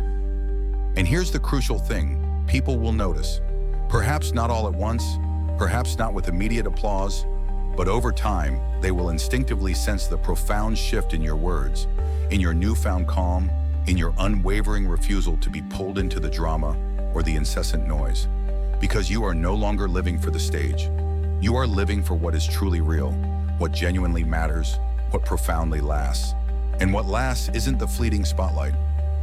It's your unwavering integrity, your profound clarity, your inherent ability to look back and genuinely say, I lived as myself, not a performance, not a projection. The freedom of subtraction, why less is more. Why does the relentless pursuit of more often leave us with profoundly less? Could true freedom genuinely emerge from the act of subtracting rather than perpetually adding? It is a peculiar irony how the ceaseless pursuit of more can quietly, insidiously shrink our lives. More success, more possessions, more attention, more validation. We relentlessly chase these things, mistakenly believing we will eventually feel whole. But somewhere in the midst of all that frantic gaining, something essential begins to quietly slip away. We lose clarity. We lose peace. We lose ourselves in the desperate attempt to grasp a fleeting version of happiness that always seems just one elusive step ahead. Like a shimmering mirage in the desert, more promises ultimate fulfillment and delivers only profound fatigue. You attain the coveted promotion, but it doesn't quite feel like enough. You upgrade your lifestyle, but contentment still stubbornly refuses to arrive. You acquire more followers, more money, more options, and yet that quiet unease stubbornly lingers. That persistent whisper that asks, why doesn't this feel like it should? Because more is a perpetually moving target. The very moment you reach it, it subtly shifts. It expands its boundaries, and what once thrilled you now feels merely expected. Normal, just another box meticulously checked off a seemingly endless list. This is not failure. This is simply the intrinsic nature of how the human mind operates. Carl Jung, with his profound understanding of human psychology, once observed, the more compulsively one tries to complete oneself through external achievements, the more alienated one becomes from the inner self.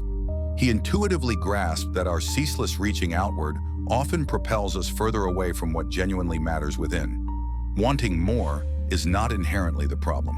The problem arises from the erroneous belief that more will finally, irrevocably silence the intrinsic hunger. That once you acquire the next desired thing, whatever it may be, you will finally exhale, finally rest, finally be enough. But that kind of profound peace does not originate from adding. It originates from subtracting. Not in a harsh, ascetic manner, but in a clear, deliberate one. The kind of subtraction that painstakingly peels away what is inessential, what is noisy, what has been cleverly covering the core of who you authentically are. Consider this. Subtraction inherently creates space, and in that liberating space, you discover ample room to breathe, to think deeply, to truly feel. When you consciously remove distractions, you can finally hear your own authentic voice again. When you meticulously clear the clutter, physical, emotional, mental, you cease perpetually managing chaos and bravely begin living with unwavering intention. That is precisely where freedom begins. But we are not taught to subtract. We are meticulously taught to acquire. School, culture, media, they all relentlessly instruct us to accumulate skills, possessions, experiences, titles. And there is undeniable value in growth, absolutely. But growth devoid of clear direction often devolves into a kind of self-inflicted chaos. You relentlessly keep adding and adding until you no longer know what you were meticulously building in the first place. More tools, but less clarity. More input, but less wisdom. Socrates famously said, "He is richest who is content with the least." That is not a proclamation about poverty. That is a profound statement about perspective. About intimately knowing that true wealth isn't merely what you possess. It's how little you genuinely need to feel inherently full. And when your needs are simple and clear, your freedom profoundly expands. You are no longer weighed down by ceaseless striving. You are no longer desperately chasing things that inevitably leave you feeling empty. You are no longer running a seemingly endless race. There is immense power in consciously choosing less, in courageously saying no when everyone else is impulsively saying yes, in deliberately keeping your inner circle small, your schedule light, your goals meticulously aligned with your values, not your pervasive insecurities. Because when your life is perpetually filled with incessant noise, even the most important things become tragically drowned out. But when you courageously subtract the excess, the signal becomes profoundly clearer. You begin to notice what genuinely energizes you, what truly matters, what you have been unconsciously carrying that was never genuinely yours to begin with. And it's not just about tangible things, it's about thoughts, persistent expectations, old, outdated beliefs, that insidious inner voice that whispers you are only valuable when you are perpetually achieving, that pervasive anxiety that relentlessly tells you you are falling behind, that lingering guilt that subtly creeps in when you allow yourself to rest. These are the weights that keep us frantically sprinting on the treadmill of more. And the only way to gracefully step off is through conscious subtraction, letting go of the ingrained narrative that your worth is inextricably tied to your output. Aristotle believed that nature does nothing in vain, and yet we fill our lives with so much that serves no genuine purpose. Unnecessary meetings, unwanted notifications, goals we didn't consciously choose, performances we didn't question, all of it relentlessly accumulates. And over time, it creates a kind of emotional clutter, a backlog of unprocessed pressure, a pervasive sense that you are always behind, always busy, but rarely genuinely fulfilled. Freedom does not mean you abandon all responsibility. It means you cease clinging to what relentlessly drains you. It means you begin consciously choosing what genuinely supports your deeper values. Sometimes that manifests as less money but more profound meaning, less external status but more unwavering presence, less frantic doing and more profound being. And yes, it demands immense courage, because stepping away from the relentless chase means stepping away from what the world conventionally labels success. But if success leaves you anxious, perpetually tired, and profoundly disconnected, what exactly are you genuinely winning? Carl Jung also wrote, "People will do anything, no matter how absurd, to avoid facing their own souls." That is precisely what overaccumulation often is, a potent distraction from genuine introspection. We keep ourselves perpetually busy so we don't have to genuinely feel. We meticulously fill our calendars so we don't have to bravely ask deeper questions. We pile on more goals, more noise, more consumption, because profound silence feels too exposed. But silence is precisely where truth patiently waits. It's in the quiet, uninterrupted, unfiltered moments where you profoundly remember who you authentically are. Not who you're desperately trying to become, not who you're meticulously pretending to be, just you. And in those precious moments, you realize how little you genuinely need to feel deeply grounded. A few honest relationships, a few meaningful efforts, a quiet, sacred space, a healthy body, a clear mind. That is true richness. That is unequivocally enough. But that kind of profound enoughness must be diligently practiced. It does not arise from a single fleeting insight. It emerges from daily conscious decisions, from courageously asking, is this genuinely adding meaning or simply adding weight? From choosing unwavering intention over impulsive reaction, from being profoundly okay with doing less if it genuinely means living more. And the world will not always comprehend that profound choice. It might label you lazy, unambitious, even peculiar, but that is perfectly fine. You are not here to impress the world. You are here to live in profound alignment with your own soul. Plato once described the soul as being pulled in different directions, towards reason, spirit, and appetite. When appetite dominates, when the insatiable craving for more takes over, you become unbalanced. You lose touch with reason, with inner harmony. And so the task transforms not into eliminating desire, but into consciously reordering it. To align your appetite with your deepest values, to genuinely want less, not because you are numb, but because you are profoundly clear. Clarity is the ultimate reward of subtraction. Not just knowing what you want, but intimately knowing why you want it. Not just knowing who you are, but intimately knowing who you no longer need to be. That is what minimalism truly is. Not a fleeting aesthetic, but a profound mindset. A way of meticulously stripping away what clouds your vision so you can move through life with enhanced purpose and diminished noise. You begin to make profoundly different choices. You cease chasing every single opportunity simply because it presents itself. You say no more frequently, not to shut out life, but to create sacred space for what truly belongs. You learn to bravely sit with discomfort rather than desperately bearing it under a mountain of distractions. You grow slower but profoundly deeper. You stretch less but root more firmly, and slowly, the insatiable hunger for more quietly subsides. Not because you've given up, but because you've fulfilled a deeper, more profound need. The inherent need to be present, to be aligned, to be whole. Wholeness does not stem from acquiring everything you desire. It originates from intimately knowing what you no longer genuinely need and being at profound peace with gracefully letting it go. Letting go is not loss, it is profound refinement. It is trusting that by courageously removing the unnecessary, you are meticulously creating ample room for the essential.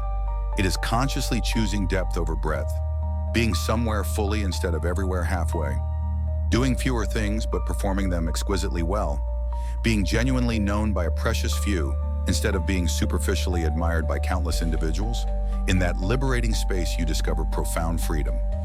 Not the loud, rebellious kind, but the quiet, steady kind. The kind that allows you to awaken without pressure, to breathe without debilitating guilt, to live without the constant, nagging itch for more. And ironically, in that newfound freedom, you begin to attract what genuinely matters because people can instinctively sense when you are living from a place of profound clarity instead of desperate craving. So perhaps the next step isn't to add anything else to your already complex life.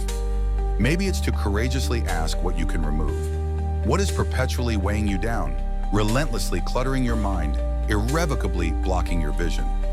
Maybe it's time to gracefully release an outdated goal, a comparison that no longer genuinely serves you, a self-limiting belief that has perpetually kept you small. Maybe it's time to diligently clear the path, not to discover more, but to finally feel profoundly enough. Because sometimes possessing less allows you to profoundly feel more. Sometimes subtraction is the single most powerful addition you can make. And sometimes the very freedom you are relentlessly seeking isn't found in the next fleeting thing, but in the boundless space that gracefully opens up when you cease chasing it. The wisdom of stillness, remaining unmoved in a moving world. How do you remain unmoved even as everything around you relentlessly demands motion? In a world that ceaselessly rewards the fast, the loud, and the perpetually busy, stillness almost feels like a radical act of rebellion. You are perpetually expected to keep going, to always be striving, always doing, always chasing something just beyond your grasp. And if you pause even for a fleeting moment, it feels as if you are falling irrevocably behind, as if your intrinsic value miraculously disappears the very second your output diminishes. But what if true strength isn't found in constant, frantic motion, but in the profound ability to stand still when everything else is relentlessly pulling you in a myriad of directions? Stillness is not stagnation. It is not inherent laziness or passive indifference. It is profound presence. It is the quiet, yet unwavering resistance to being mercilessly yanked in 100 different directions by things that may not even genuinely matter. It is the conscious choice to respond instead of merely reacting. It is profound rootedness in the face of pervasive restlessness. And that kind of unwavering steadiness demands far more inherent power than mere speed could ever possibly possess. Plato believed that the soul was most harmonious when it was meticulously ruled by reason, not by fleeting appetite or raw emotion. And in a profound sense, incessant motion often represents those two dominant forces: insatiable desire and paralyzing fear. You move because you desperately want more, or you move because you are paralyzed by the fear of what might transpire if you don't. You relentlessly chase attention, fleeting status, external approval, or illusory security, mistakenly believing they will magically bring lasting peace. But peace does not originate from the chase. It emerges from intimately knowing how to remain profoundly centered while the external world continues its relentless spin. But that is profoundly difficult to achieve when motion is ubiquitous. Social media relentlessly tells you everyone else is perpetually doing more, earning more, achieving more. Your phone constantly buzzes with new updates. Notifications flash frantically, as if they are inherently urgent. Even your own mind transforms into a ceaseless stream of endless movement, impulsively jumping from task to task, thought to thought, all fueled by a subtle, insidious fear that rest equates to failure. Carl Jung, with his profound psychological insights, observed, "Your vision will become clear only when you can look into your own heart. Who looks outside dreams, who looks inside awakes. And to courageously look inward, you must cease perpetual motion, not forever, just long enough to genuinely notice what is authentically transpiring within. Because profound awareness does not reside in the chaos, it resides in the stillness. And without it, you will continue to move through life, but you will not genuinely feel like you are truly in it. Stillness is how you reclaim your precious time, your wandering thoughts, your authentic voice. It is where you profoundly meet yourself again after being utterly lost in the pervasive noise. But it demands immense courage to pause, especially when the world mistakenly interprets that pause as inherent weakness. It demands profound self-trust to step bravely out of the relentless rush and declare, "I do not need to move simply because everyone else is." It demands unwavering discernment to recognize the crucial difference between meaningful movement and mere motion for the sake of motion. The Stoic philosopher Epictetus wrote, "Freedom is the only worthy goal in life. It is won by disregarding things that lie beyond our control." And most of the ceaseless motion we habitually fall into stems from desperately attempting to control things we cannot. Other people's fleeting opinions, the inherent pace of progress, the unpredictable unfolding of the future. But the more frantically you attempt to manage those things, the more agitated and frantic you become. The more you mistakenly believe you must perpetually keep moving, keep fixing, keep chasing, just to somehow hold it all together. But when you learn to bravely sit with the profound discomfort of uncertainty without frantically rushing to fix it, you discover a deeper, more profound kind of freedom. The freedom that arises from intimately knowing that your peace is not perpetually dependent on everything miraculously going your way. The profound freedom of not needing to prove anything in order to feel inherently worthy. That is precisely where stillness derives its unparalleled power. From self-imposed restraint, from profound calm, from consciously choosing not to act when you intrinsically know that action will not genuinely serve you. Aristotle taught that virtue resides in moderation, in profound balance, and balance inherently requires unwavering awareness. It means intimately knowing when to courageously step forward and when to steadfastly hold your ground, when to articulate and when to profoundly listen, when to push and when to gracefully allow things to unfold naturally. Motion without profound awareness inevitably leads to burnout, but motion meticulously guided by unwavering presence transforms into a harmonious rhythm. And rhythm inherently allows ample space for profound silence. The more you diligently cultivate stillness, the more you begin to consciously notice what genuinely matters. You begin to perceive how much of your precious energy is squandered, reacting to the relentless news cycle, to unnecessary drama, to anxiously imagined futures. You begin to realize how often your perpetual movement is merely a clever distraction from genuinely feeling, from bravely sitting with discomfort, from courageously asking hard questions, from authentically being real with yourself. But discomfort is not the adversary, it is a doorway, and stillness graciously offers you the key. When you cease frantically running from the feeling, you finally hear what it is earnestly attempting to tell you. Perhaps it's unacknowledged grief you haven't processed. Perhaps it's a difficult decision you've been diligently avoiding. Perhaps it's a profound truth you are finally ready to bravely face. Whatever it is, it will not destroy you. What is far more damaging is the relentless avoidance of it. Socrates famously said, "The secret of change is to focus all of your energy not on fighting the old, but on building the new." But you cannot build anything genuinely meaningful if you are constantly scattered. If your mind is frantically in 10 different places and your soul is in none, stillness gathers you back into yourself. It grounds you. It empowers you to consciously choose your direction instead of being helplessly pulled by inertia. And that profound choice, that inherent ability to pause and ask, "Is this genuinely where I want to go?" is precisely where transformation truly begins. Without it, you will relentlessly keep repeating the same self-defeating loops. You will mistakenly conflate movement with progress and wonder why nothing feels genuinely different. But with stillness, you courageously break the pattern. You begin to act with unwavering intention, not just out of automatic reaction, but out of profound alignment. Sometimes the greatest act of strength is consciously choosing not to move, not because you are paralyzed by fear, but because you are profoundly focused, because you intrinsically know that the world will always relentlessly demand more from you, and you have learned to listen to your authentic self instead. That is not weakness, it is profound wisdom.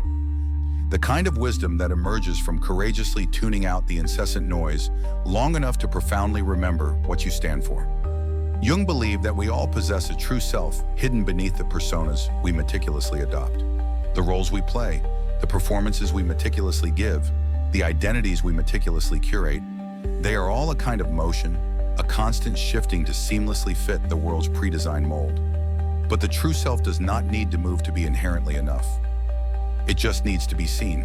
And that profound seeing happens in stillness. To remain unmoved does not imply that you never change. It signifies that you do not change unconsciously. It means you do not permit the erratic winds of fear or comparison to dictate your next step. It means you implicitly trust your own intrinsic timing. You know that not every opportunity is inherently right, that not every invitation is profoundly aligned, that sometimes profound growth happens quietly beneath the surface, in silence, in patient waiting. And there is profound peace in that, the peace of not having to relentlessly chase every fleeting trend, the peace of being profoundly okay with missing out because you are not here to experience everything.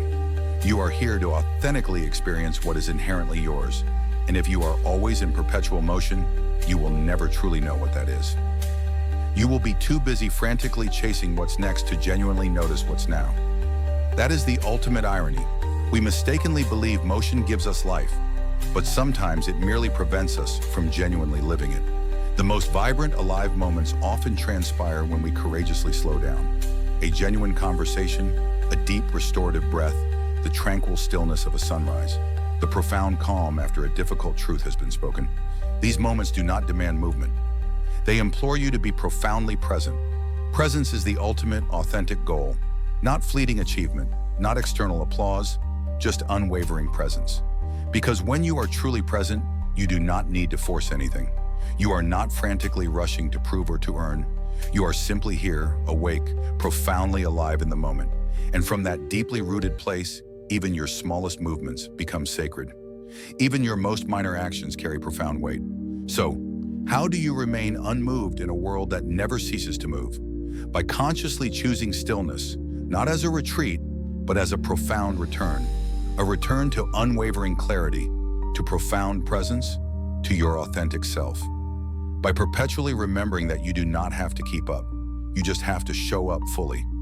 by intimately knowing that your intrinsic worth is not measured by speed, but by profound depth.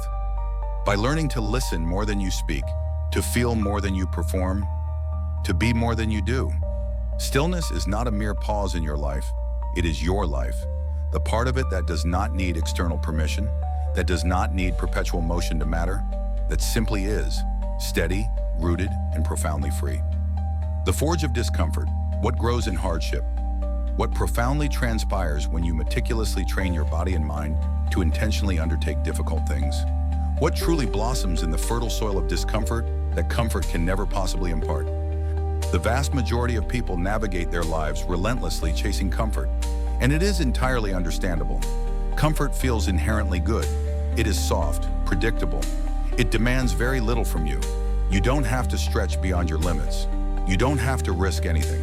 You can simply remain precisely where you are, warm, unchallenged, and perpetually safe. But here's the profound truth. Comfort has never, not once, made anyone stronger. It has never taught resilience. It has never demanded genuine growth. It has simply maintained the status quo. Discomfort, on the other hand, is a profoundly different kind of teacher. It is sharp, often unforgiving. It doesn't care if you are genuinely ready. It relentlessly pulls you into the uncharted unknown and unflinchingly holds up a mirror. Not to deliberately hurt you, but to unequivocally reveal what has been cleverly hiding beneath the superficial surface. And when you consciously choose discomfort, when you courageously lean into it, not because you are compelled to, but because you genuinely yearn to grow, something profound begins to subtly shift. You begin to encounter facets of yourself that ease and convenience would never introduce you to. Aristotle famously declared, "We are what we repeatedly do." Excellence, then, is not a singular act, but an ingrained habit. When you cultivate the habit of intentionally undertaking hard things, you don't merely become capable. You become profoundly confident, not a loud, ostentatious confidence, but a quiet, unwavering certainty. The kind that intrinsically knows you can handle life, not because it is magically easy, but because you have bravely faced difficulty before and you consciously chose to keep moving forward. Intentionally doing hard things does not imply seeking out pain for its own sake. It signifies meticulously building your inherent capacity to withstand discomfort without utterly collapsing under its weight. It is meticulously training your nervous system to remain profoundly calm amidst chaos. It is consciously choosing to lift heavier weights, to run farther distances, to bravely speak up when it would be infinitely easier to remain silent, to sit with raw emotion instead of desperately numbing it. These are seemingly small things, daily things, but over time, they profoundly rewire you. Carl Jung, with his profound insights into the human spirit, once remarked, "The difference between a good life and a bad life is how well you walk through fire." And fire does not always manifest in the dramatic form of crisis. Sometimes it's the quiet act of waking up early when your body desperately longs for sleep, bravely showing up for a task you would infinitely rather avoid, diligently practicing discipline when no one is watching. Fire is anything that relentlessly propels you out of ease and into concerted effort. And effort profoundly changes you. You begin to perceive discomfort not as something to instinctively fear, but as a valuable tool. You realize that every strenuous repetition at the gym, every awkward, uncomfortable conversation, every new skill that felt utterly impossible at first, that is your very edge expanding. That is your mental and emotional capacity demonstrably increasing. And once you have profoundly felt that, once you have intimately touched the inherent strength that discomfort meticulously builds, comfort begins to feel less like profound peace and more like a restrictive cage.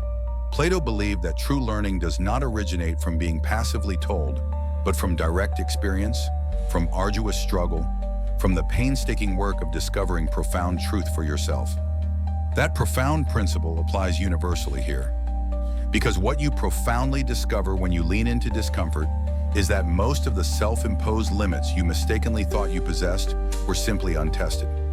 Boundaries you inherited, stories you absorbed, fears you never courageously challenged. But discomfort possesses a unique ability to strip those insidious stories down to their bare essence. It does not permit you to hide behind mere potential or elaborate plans. It demands unwavering action. It courageously asks, What are you genuinely willing to endure to become who you claim you want to be? And your answer does not have to be dramatic or grand. It simply has to be unwavering and consistent. Because consistency in the face of discomfort is precisely how you build true grit. And grit is what relentlessly propels you forward long after initial motivation inevitably fades. We often mistakenly believe growth is merely about acquiring more knowledge, more profound insights, more sophisticated tools. But sometimes profound growth is about less avoidance, less excuses, less waiting until it magically feels easy. When you meticulously train yourself to courageously face what is difficult, you don't merely change your external circumstances, you fundamentally change your relationship with yourself. You learn that you are someone who consistently follows through, someone who unequivocally chooses courage over fleeting convenience. That profound identity becomes your unshakable foundation. Socrates famously said, "It is a shame for a man to grow old without seeing the beauty and strength of which his body is capable." And that strength is never forged in comfort. It is meticulously built in the struggle, the soreness, the relentless repetition. And it is not merely physical. Your mind, just like your body, grows and strengthens under sustained resistance. When you bravely sit in silence despite your profound restlessness, when you remain steadfastly focused despite pervasive distraction, when you remain consistently kind despite intense irritation, that is strength, and it profoundly matters because the world will inevitably present you with difficult things. That is an absolute certainty.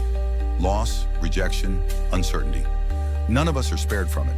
But the crucial question is, will you be genuinely ready when it inevitably arrives? Not by sheer luck, but through diligent practice.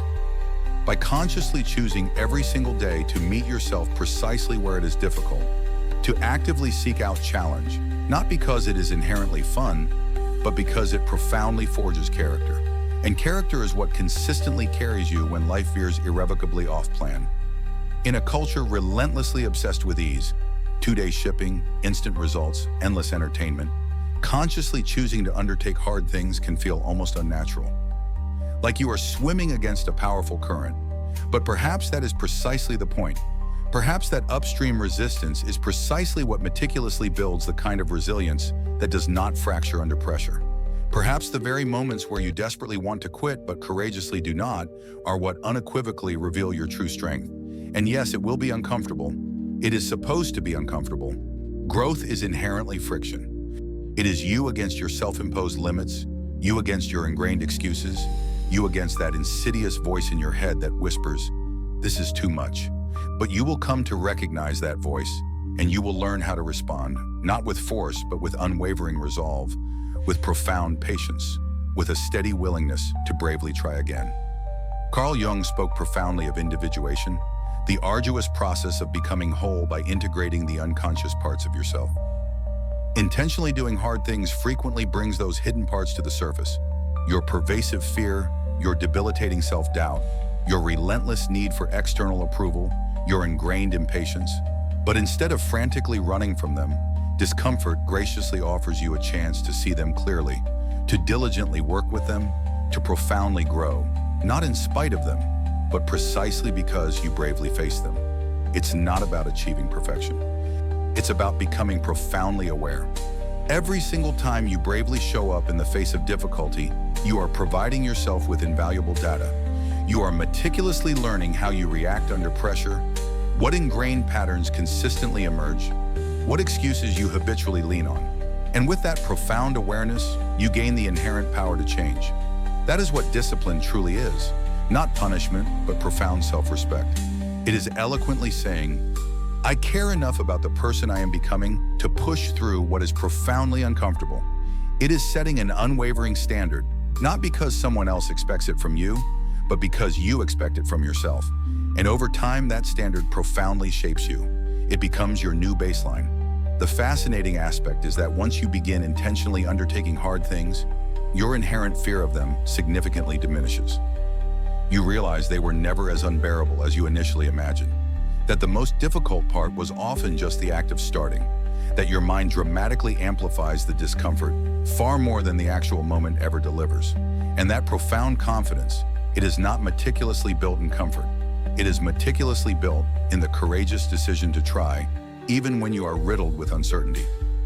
Aristotle also believed that virtue was about performing the right thing in the right way for the right reason. That profound principle applies universally here too, because consciously choosing discomfort isn't about proving anything to anyone. It's not about self-flagellation or ego.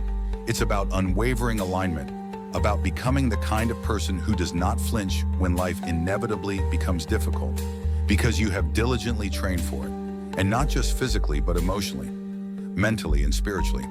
Over time, you begin to consciously notice something else. The discomfort becomes familiar, not easy, but profoundly known. It ceases being something you dread and gradually transforms into something you anticipate, even welcome. Because now you intrinsically understand that it is the doorway. And each time you bravely walk through it, you emerge more focused, more deeply grounded, more authentically yourself. And slowly, the things that used to paralyze you, the difficult conversations, the early mornings, the heavy lifts, the uncertain steps, they no longer hold the same power because you have reclaimed that power. Not through control, but through profound courage. The courage to bravely face discomfort and declare, "This is precisely where I grow." And what genuinely grows in the fertile ground of discomfort? Humility, unwavering patience, true grit, expanded emotional range, profound integrity. The kind of character that does not need to announce its presence. It just quietly, steadfastly shows up, steady, capable, clear. And it all begins with one simple yet transformative choice: to cease desperately avoiding what is difficult and to courageously start welcoming it. Because that is the profound paradox.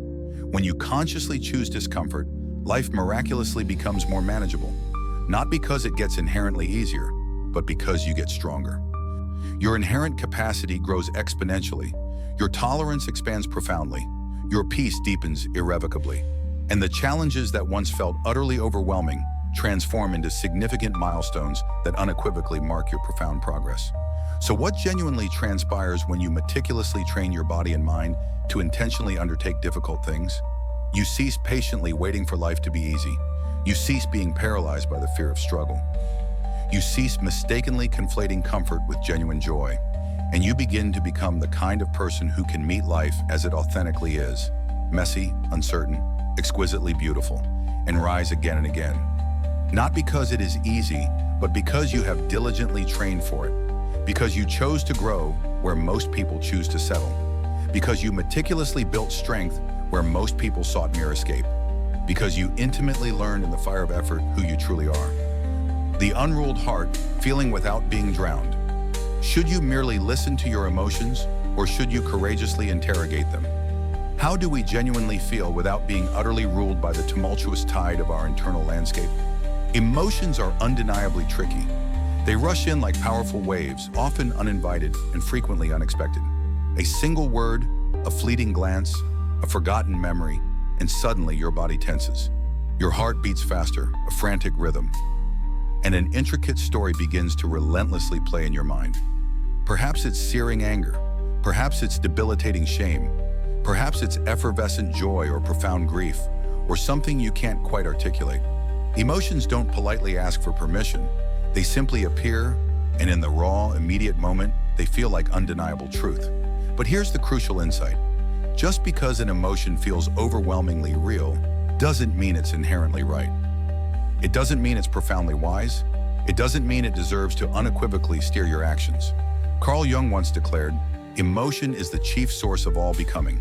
There is no change from darkness to light or from inertia to movement without emotion." And he was profoundly correct.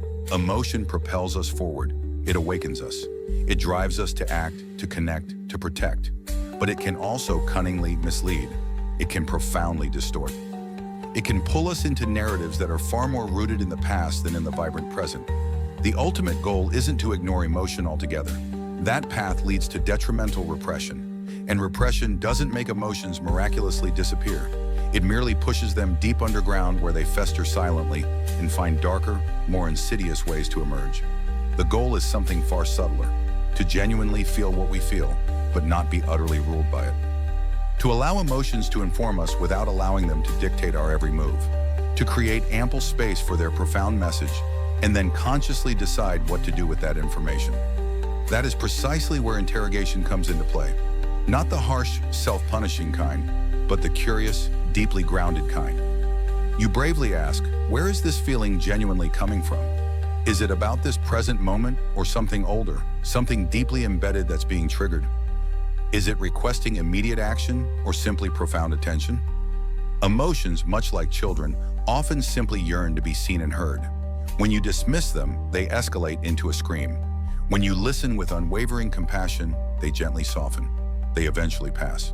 Socrates believed that an unexamined life is not worth living, and that unequivocal statement encompasses our emotional life. To examine your emotions is not to judge them harshly, it is to profoundly understand them. To consciously notice that the intense anger you feel towards a stranger might, in reality, be about a crucial boundary you haven't yet established in your own life.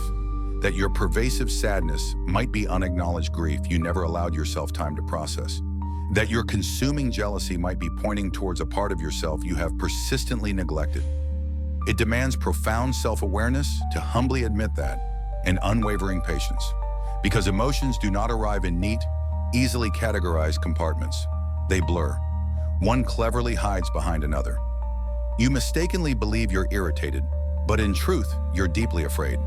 You mistakenly believe you're calm, but in truth, you're profoundly numb. You mistakenly believe you're fine, but in truth, you're tired in a way that mere sleep cannot possibly rectify. Feeling without being ruled implies bravely getting honest about those intricate layers, and that honesty demands immense courage. Most of us were never meticulously taught how to navigate this complex inner terrain.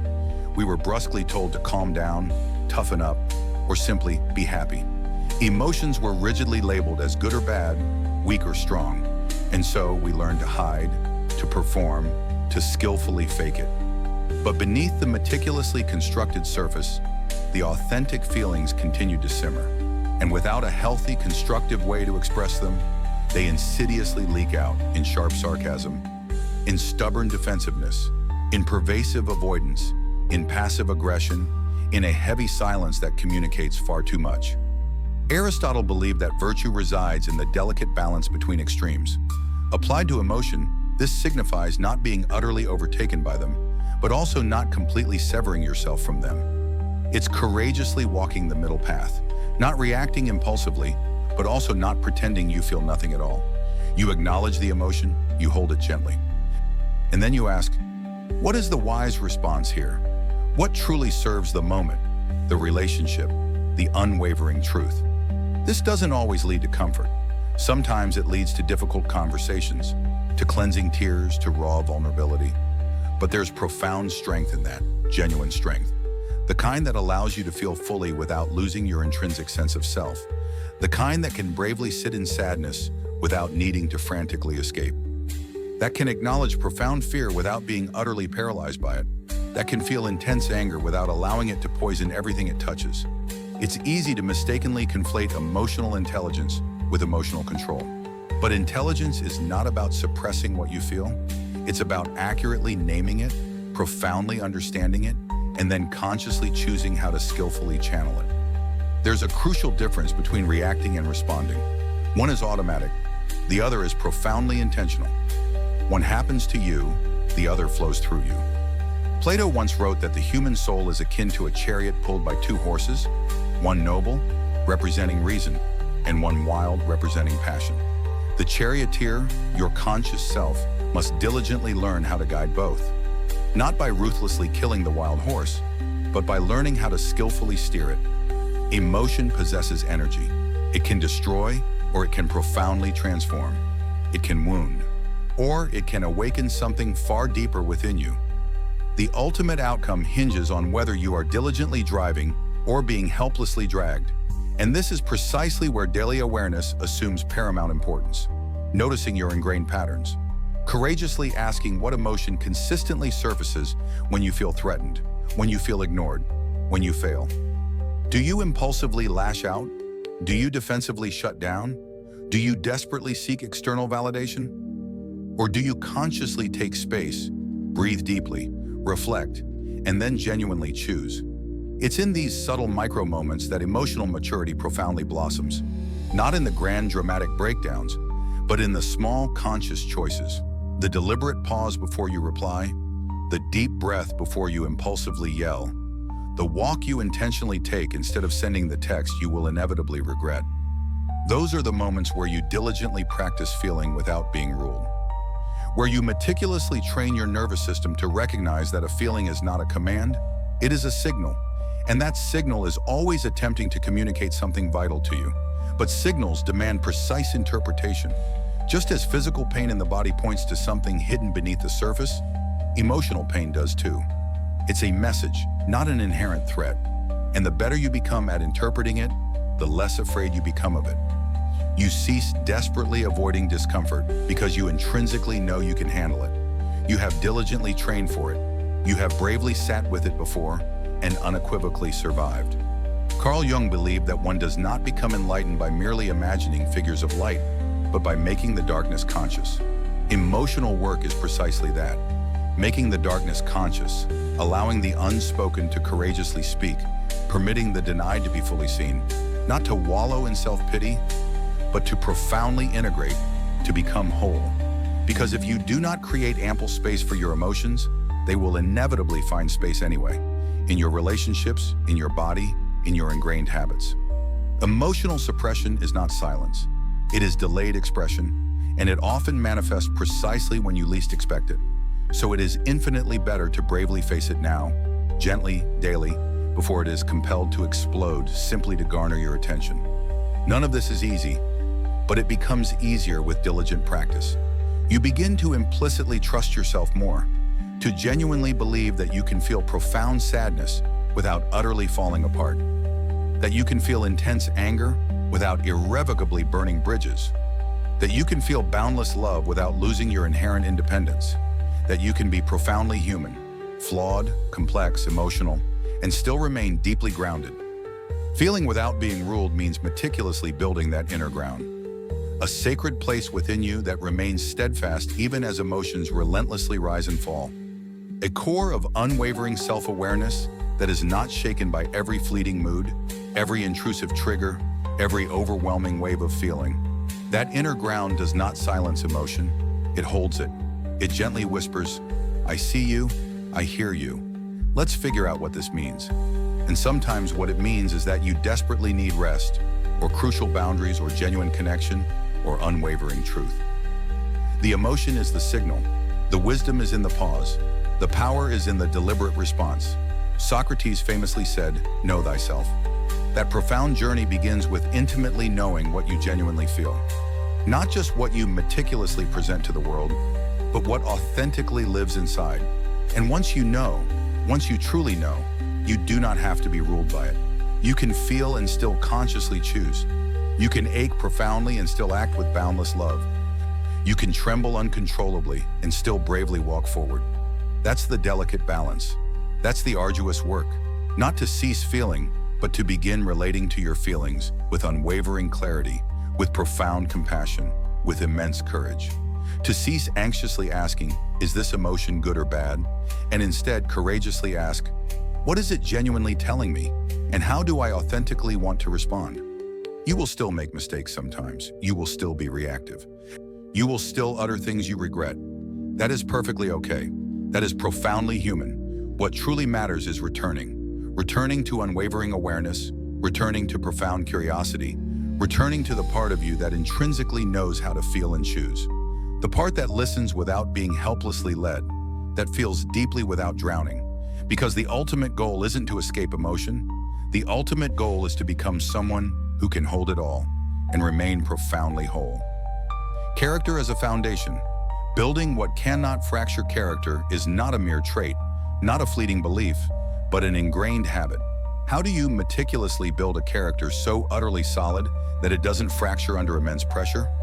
The vast majority of people mistakenly perceive character as something fixed, something you are either inherently born with or diligently taught early on and then carry perpetually. But character does not simply materialize. It doesn't arrive one day, immaculately polished and flawlessly complete, like a medal triumphantly pinned to your chest. It is not a singular, isolated choice, and it is unequivocally not merely a feeling. It is something meticulously built quietly, repeatedly, day after day, in the intimate moments when no one is watching, when no one is applauding, when absolutely nothing within you feels like undertaking the difficult task, but you courageously do it anyway. Carl Jung once declared, "You are what you do, not what you say you'll do." And that profound statement forms the very foundation of character. Not abstract ideas, not eloquent declarations, but unwavering action. Repeated, consistent action, especially under immense pressure. When it is profoundly inconvenient, when it demands a significant personal cost, that is precisely when your habits speak loudest. And that is precisely when your character is truly tested. Not when life is effortlessly easy, but when it is overwhelmingly demanding. You do not magically rise to the occasion. You consistently fall to the level of your training. That powerful phrase resonates deeply in the world of athletes and soldiers, but it applies with equal force to the intricate fabric of everyday life. The difficult conversations you meticulously avoid, the seductive temptations you bravely face, the myriad choices you make when no one is observing, these are your personal training grounds. And the more intentional you are in those crucial moments, the stronger your character unequivocally becomes. Character isn't about merely appearing strong to the outside world. It's about being profoundly dependable when things inevitably fall apart.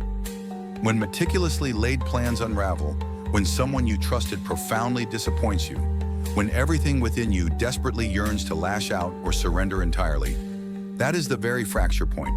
That is the crucial moment when the world silently asks, what are you genuinely made of? And what you are made of, what holds you together with unwavering resilience, isn't a dramatic speech or a bold, defiant opinion. It's the small, diligently disciplined habits that have meticulously shaped your mind over time. It's how you have diligently taught yourself to pause before speaking impulsively, to genuinely listen when it would be infinitely easier to defensively lash out, to unequivocally do the right thing when it offers no immediate personal benefit, to courageously speak the truth even when a convenient lie would offer immediate relief. Aristotle believed that we are what we repeatedly do. Excellence, then, is not a singular act, but an ingrained habit.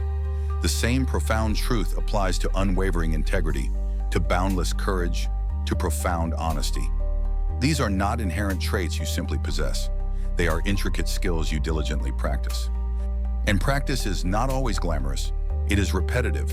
It is often unnoticed, and it demands immense patience. But with each repetition, you are meticulously laying a brick. And over time, that brick-by-brick construction transforms into the unyielding structure upon which you stand when life inevitably shakes. Building character signifies showing up in precisely the same way, whether people are watching or not. It means diligently doing the difficult thing even when there is no external reward. It means consistently following through when convenient excuses would be infinitely easier. That is precisely how trust is meticulously built. Not merely with others, but more crucially, with yourself. Because genuine confidence does not stem from external compliments. It originates from irrefutable evidence. And the strongest evidence is the quiet, internal affirmation, I have done this before. I have remained steadfast before. I intrinsically know who I am when it is profoundly difficult. And that profound identity, that internal trust, is utterly priceless. Because when pressure inevitably arrives, it doesn't merely test your carefully chosen words, it rigorously tests your ingrained habits. The precise way you have meticulously trained your mind to respond, the way you have diligently disciplined your impulses. And if your only preparation has been fleeting motivation, you will inevitably crumble. But if you have diligently practiced, if you have been profoundly deliberate, then pressure transforms into a mirror, not a destructive wrecking ball. It reveals your profound strength instead of exposing your perceived weakness.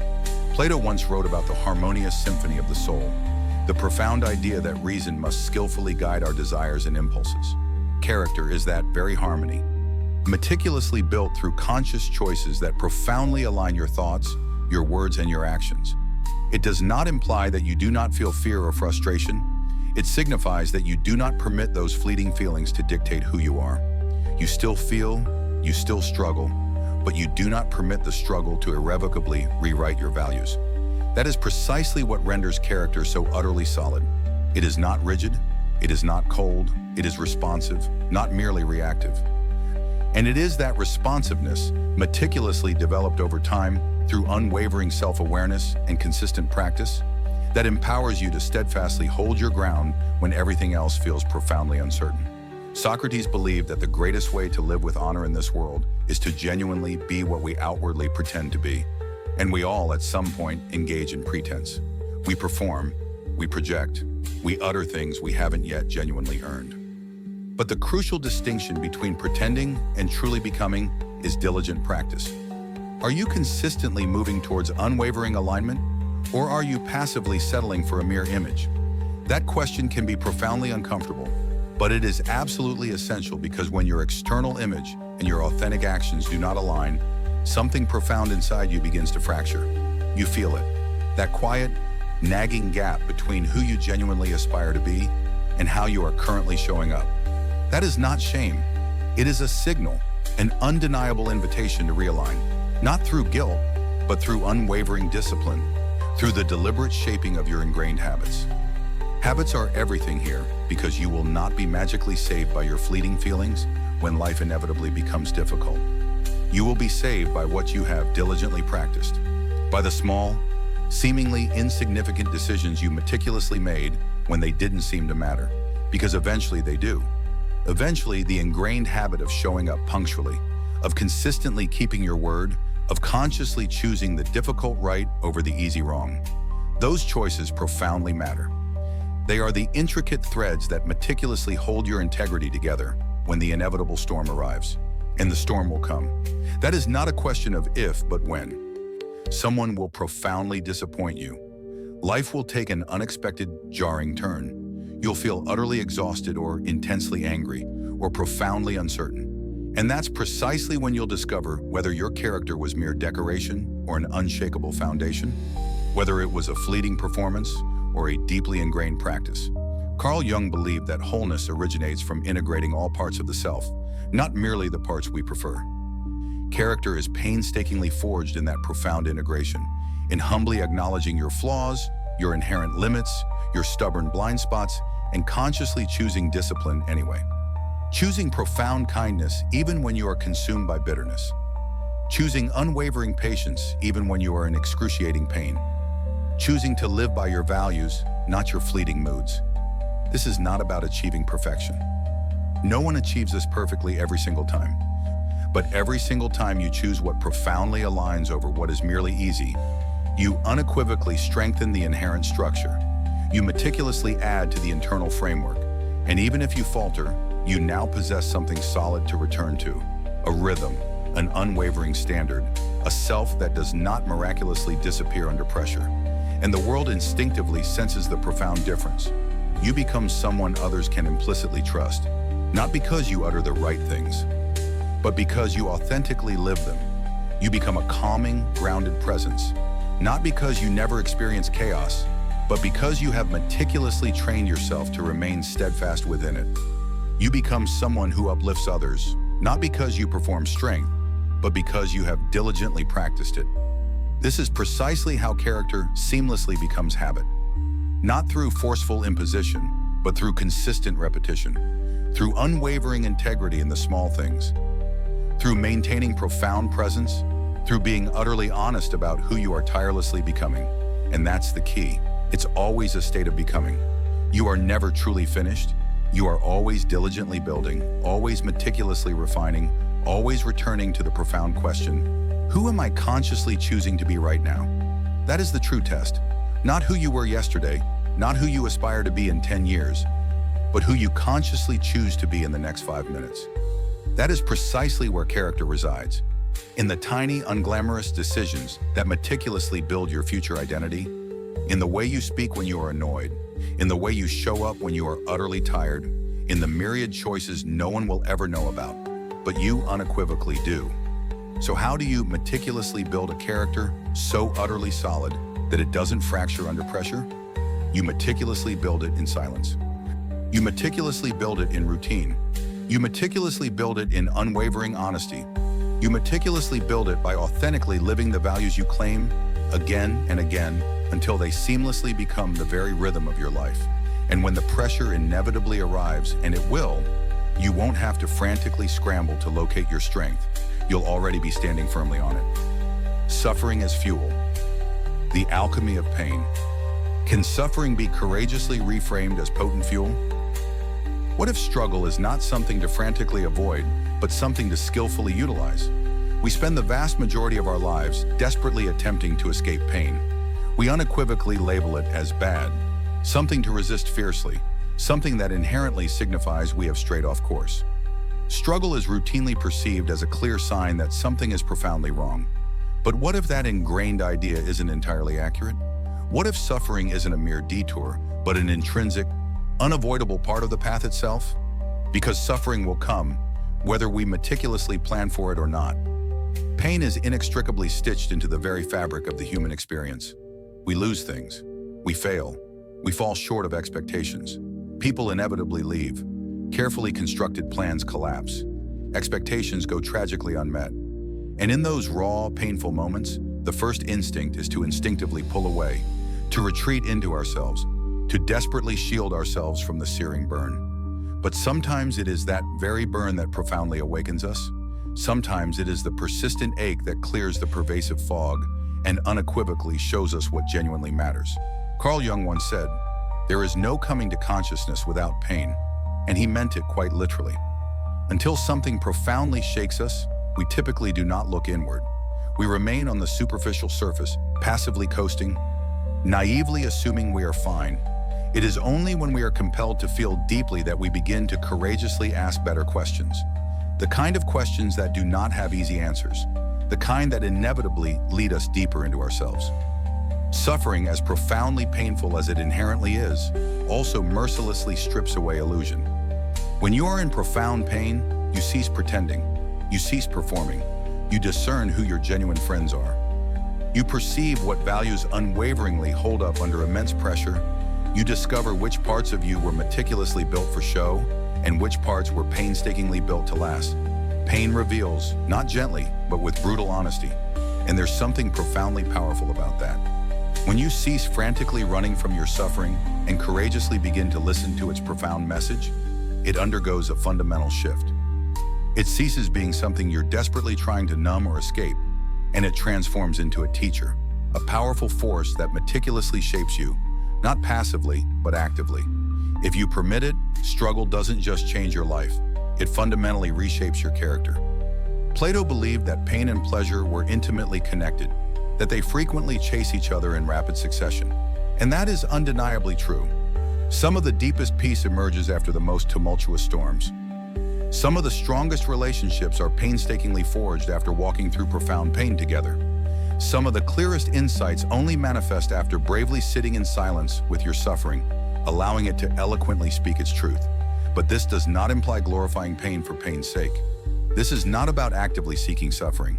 Life will undoubtedly present you with more than enough of it without you needing to go looking. The crucial shift isn't in chasing discomfort. It's in consciously choosing how to utilize it once it inevitably arrives. It's about deciding, even amidst profound hardship, this can still be useful. This can still forge something genuinely good. When you observe individuals you profoundly admire, the ones possessing genuine depth, profound wisdom, unwavering calm, you will invariably discover that they have traversed something profoundly difficult. Loss, debilitating illness, crushing failure, profound betrayal. And they didn't merely survive it, they actively used it. They permitted it to meticulously refine them. Their perspective, their boundless empathy, their inherent strength, it all stemmed from pain that was diligently processed, not desperately avoided. Aristotle wrote that we cannot learn without pain. It's a hard truth, but also a liberating one, because it signifies that your suffering does not have to be wasted. It can transform into something far greater, fuel, direction, even profound meaning. Not overnight, not effortlessly, but eventually. It commences by not forcefully pushing it away. When something inflicts pain, the instinct is to distract, to scroll mindlessly, to vent furiously, to find something, anything, that prevents us from bravely sitting with what is authentically real. But if you can courageously resist that impulse, even for a fleeting moment, and instead turn toward the discomfort, you will discover invaluable information within it. You will begin to hear the profound message beneath the raw emotion. What are you grieving? What are you truly afraid of? What part of you is being asked to courageously grow? Socrates believed that the unexamined life is not worth living, And suffering, when bravely faced with unwavering honesty, compels examination. It turns your gaze inward, not to punish, but to unequivocally reveal. You realize what you have been stubbornly avoiding, what you have outgrown, what you have mistakenly believed that no longer genuinely fits. The pain compels you to confront things you might have indefinitely postponed if life had remained perpetually smooth. That confrontation is not easy. It rarely feels inherently good in the moment, but it is sacred because it holds the profound potential for transformation. You begin to move differently, not because someone offered advice, but because you felt your way through something and it profoundly taught you, not just intellectually, but in your very body, your breath, your bones. This is precisely where suffering transforms into potent fuel, when it propels you not merely to survive, but to courageously change, to profoundly evolve, to cease playing small, to cease tolerating what relentlessly drains you, to begin meticulously creating a life that can gracefully accommodate your full, authentic self, not just the polished, presentable parts. Sometimes the pain imbues you with a profound sense of urgency. Other times it grants you invaluable perspective. Either way, it fundamentally shifts you, not by brute force, but by inherent friction. You become more deeply grounded, more humbly aware, more profoundly present. You cease sweating the small things that genuinely don't matter. You cease needing as much external approval. You begin to discern through superficial appearances. You grow weary of anything artificial, and you begin to profoundly value what is genuinely real. Real love, real effort, real growth, real connection. Because when you have suffered, you cease needing life to be perfect and bravely begin needing it to be true. You learn how to bravely sit in difficult moments without frantically rushing to escape. You learn how to support others in pain without desperately needing to fix them. You learn that true strength does not imply perpetually smiling through it all. Sometimes strength is courageously crying and still consciously choosing to show up the very next day. Carl Jung also said, "I am not what happened to me. I am what I choose to become." That profound choice, that pivotal moment of deciding to utilize the pain rather than shrink from it, is everything. It transforms suffering into a cleansing fire. A fire that does not consume you, but meticulously burns away what no longer genuinely serves you. And that fire, once profoundly internalized, becomes an indelible part of you. It fundamentally changes how you carry yourself. You speak with greater depth. You move with profound purpose. You cease wasting precious time on what does not align. Because when you have suffered and learned and courageously risen, you intrinsically know how fragile life truly is. You do not wish to squander it. You also become more boundlessly compassionate, less harshly judgmental, because you profoundly understand how invisible pain can be. You know intimately what it's like to smile while hurting, to show up while breaking inside, so you extend greater grace to others. You listen more attentively. You connect more deeply. You offer genuine presence instead of superficial platitudes. And presence, that real, deeply grounded awareness, is one of the greatest gifts suffering can bestow upon you. When everything utterly falls apart, you realize how little actually matters, how little you genuinely need, how incredibly valuable a quiet moment can truly be. The simple act of breathing, the warmth of sunlight, the comforting sound of someone's voice. You cease frantic chasing and bravely begin noticing. That profound shift is freedom. Not freedom from pain, but freedom from being perpetually ruled by it, from being irrevocably defined by it. You still feel it, but you're no longer paralyzed by fear of it. You can bravely sit with it, learn invaluable lessons from it, even genuinely thank it in time. Not because it was fair, but because it made you real. That kind of transformation isn't loud. It doesn't come with external applause, but it's profound. It roots you deeply. It imbues you with a kind of unwavering clarity that comfort could never possibly provide, because you painstakingly earned it. Through nights you didn't think you'd survive. Through battles no one else witnessed. Through choices that stretched you to your absolute core. So can suffering be courageously reframed as potent fuel? Yes, if you allow it to meticulously shape you. If you cease frantically running and bravely start listening. If you encounter the pain with profound curiosity instead of stubborn resistance. It won't be easy, but it will be profoundly worth it. Because what you painstakingly build through suffering, resilience, wisdom, clarity, compassion, is utterly unshakable. It's not something anyone can bestow upon you. It's not something anyone can ever take away. It's something you genuinely become. Time as a guide, living with intentional urgency. What would you fundamentally change if you daily remembered that time isn't promised? It's a heavy thought, isn't it? And yet, in some peculiar way, we all carry that profound awareness somewhere in the recesses of our minds. We know logically that life inevitably ends, that time relentlessly runs out, that there will be a final morning, a final conversation, a final everything. But we rarely live as if that profound truth is truly real. We push it aside. We placate ourselves by saying, we'll do it later.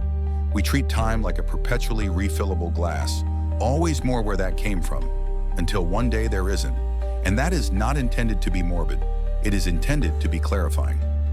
Because if you allow that profound reality to truly settle in, not as a terrifying threat, but as a wise guide, everything fundamentally changes. The urgency you feel isn't panic, it's profound presence. The kind that pulls you into the vibrant present moment and courageously asks, is this how you genuinely want to spend what you cannot possibly get back? Socrates famously said, beware the barrenness of a busy life. We meticulously fill our calendars, our endless checklists, our overflowing inboxes, mistakenly believing that productivity equates to profound meaning. But if you were to genuinely pause and ask yourself today, am I spending my precious time on what truly matters? How would you honestly answer? Would you be profoundly proud of how you spent your last 24 hours if you knew they were your absolute last? That is the inherent tension. Most of us live as if we will live forever, but we won't. And deep down, we intrinsically know it, which signifies that every hour squandered in mindless distraction, every precious moment lost to lingering resentment, every invaluable opportunity forgone because of paralyzing fear, that's time we will never reclaim. Carl Jung believed that life is a short pause between two great mysteries. And if that profound statement is true, then what we accomplish in that fleeting pause matters deeply. Not in the pressure-filled, achievement-driven way we're often meticulously taught, but in the quiet, intentional, soul-level sense. Not what you do to impress, but what you do to connect, to grow, to feel, to simply be here. Time isn't just idly slipping by, it's meticulously shaping you. Every single day, you are diligently becoming someone. And if you aren't consciously choosing who that is, the world will inevitably choose for you. Your ingrained habits, your pervasive environment, your deep-seated fears, they will decide. And before you realize it, years pass, and you are left bewildered, wondering how you ended up so far from your authentic self. But what if, instead of relegating death to the background, you allowed it to sharpen your focus? Not in paralyzing fear, but in profound truth. What if you allowed the profound reality of time's limits to render your choices more intentional? What would you cease tolerating? What would you courageously articulate that you've been stubbornly holding back? Who would you call? What would you cease waiting for external permission to do? Plato wrote that time is the moving image of eternity. There's something profoundly resonant in that statement. Time, in its fleeting nature, is the closest tangible thing we possess to the eternal, because it's always relentlessly slipping through our fingers. Yet it's always available to meticulously shape. Every single second holds within it the profound power to pivot, to return, to begin anew. But we forget. That's the core problem. We forget how fragile and short and exquisitely precious this all is. Not because we are inherently careless, but because we are profoundly human. We become caught in the comforting rhythm of routine, the automatic hum of normal days. And in that hum, we miss crucial things. We postpone the heartfelt apology, the exhilarating adventure, the raw truth. We act as if later is an absolute guarantee. It is not, and that is not intended to scare you. It is intended to profoundly awaken you. Because when you remember that time isn't promised, you begin to notice things differently. The graceful way the sunlight traverses your room in the morning, the genuine sound of someone laughing beside you, the invaluable chance to say, I love you, without waiting for a mythical perfect moment. The steady beat of your own heart right now, steady, alive, bursting with potential. Aristotle believed that the ultimate aim of life was not fleeting pleasure, but profound purpose. And purpose is not discovered in grand, singular moments. It's meticulously built in small, consistent ones. In how you authentically show up today, in the things you consciously choose not to delay, in the people you consciously choose to love, while they are still here to graciously receive it. And that's one of the most arduous parts. People. We forget that they too are relentlessly running out of time, that the words left unsaid may never be heard, that the festering grudge held may become an impenetrable wall that never gets dismantled, that tomorrow is not guaranteed for them or for you. So what are you genuinely waiting for? That is not a rhetorical question. What precisely are you waiting for? More clarity, more certainty, someone else's external approval, a clear sign that now is the right time. The profound truth is, the right time might never feel perfectly ideal, but this time, this very day is unequivocally real.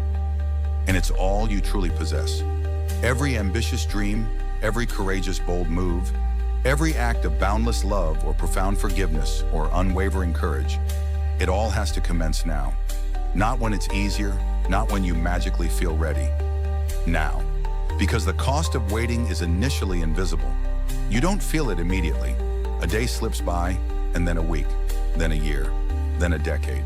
And somewhere in the midst of all that waiting, the life you genuinely meant to live quietly fades into the background. Carl Jung also said, the most terrifying thing is to accept oneself completely. But what if life's inherent limitation grants you the profound reason to try, to finally show up as you authentically are, to cease performing, to cease pretending, to cease living by someone else's rigid rules for a life they're not even genuinely living themselves? Because when time is perceived as finite, you cease anxiously asking, what will people think? And bravely begin asking, what would I regret not doing? That profound shift from fear of judgment to the wisdom of regret is precisely where genuine change unfolds. It's where the life you were destined to live begins to vividly form, and it won't always be dramatic.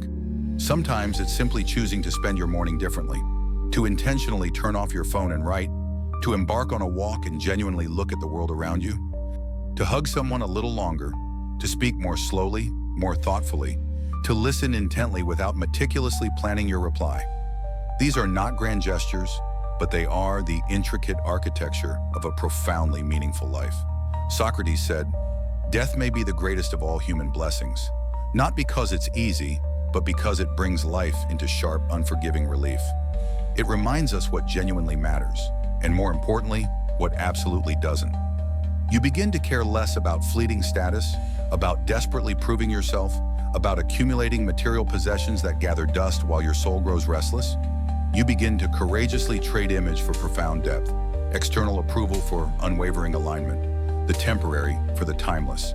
And ironically, when you live as if time is relentlessly running out, life becomes richer, fuller. Not because you're frantically rushing, but because you're profoundly here. Because you're paying unwavering attention. Because you're treating your time and the time of others as sacred. You don't squander it on pretending, on holding back, on chasing things that are not authentically yours.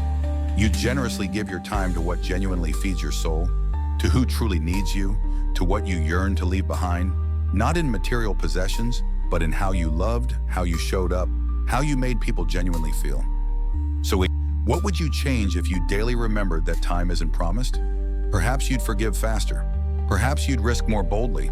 Perhaps you'd cease playing small in a life that's relentlessly asking you to show up bigger, fuller, freer. You don't need a crisis to awaken you. You just need to remember what's already profoundly true.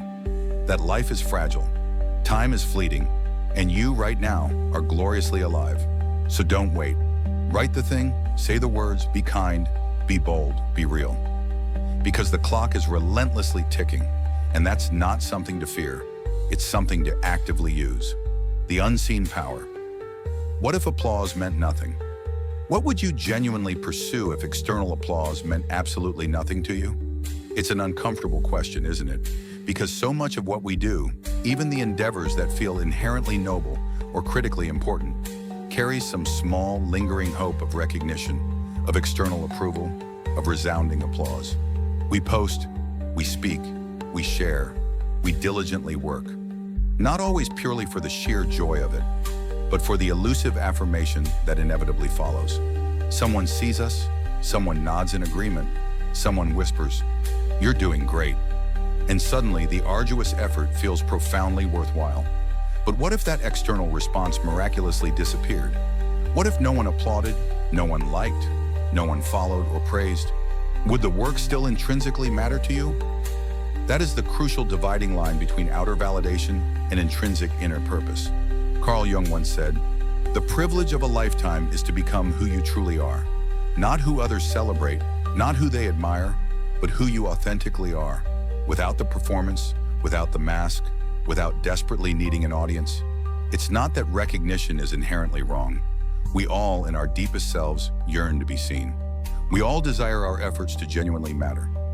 But the problem arises when recognition transforms into the primary goal instead of merely a byproduct, when applause becomes the compass instead of merely an echo, when we begin meticulously constructing our lives not around what genuinely fulfills us, but around what garners the biggest, most immediate reaction. And it's subtle, insidious. You might embark on a project because it genuinely ignites your passion, but then the views miraculously pour in, or they don't.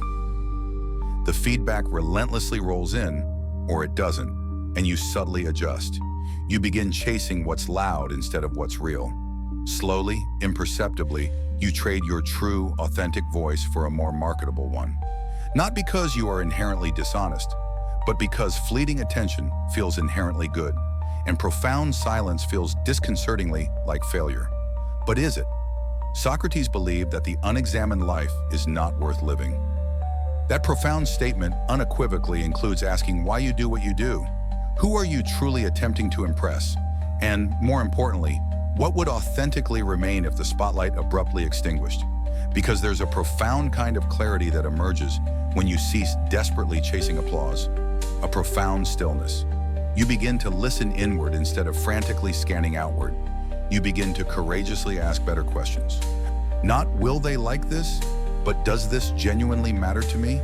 Not how can I look successful, but what feels profoundly meaningful even in private?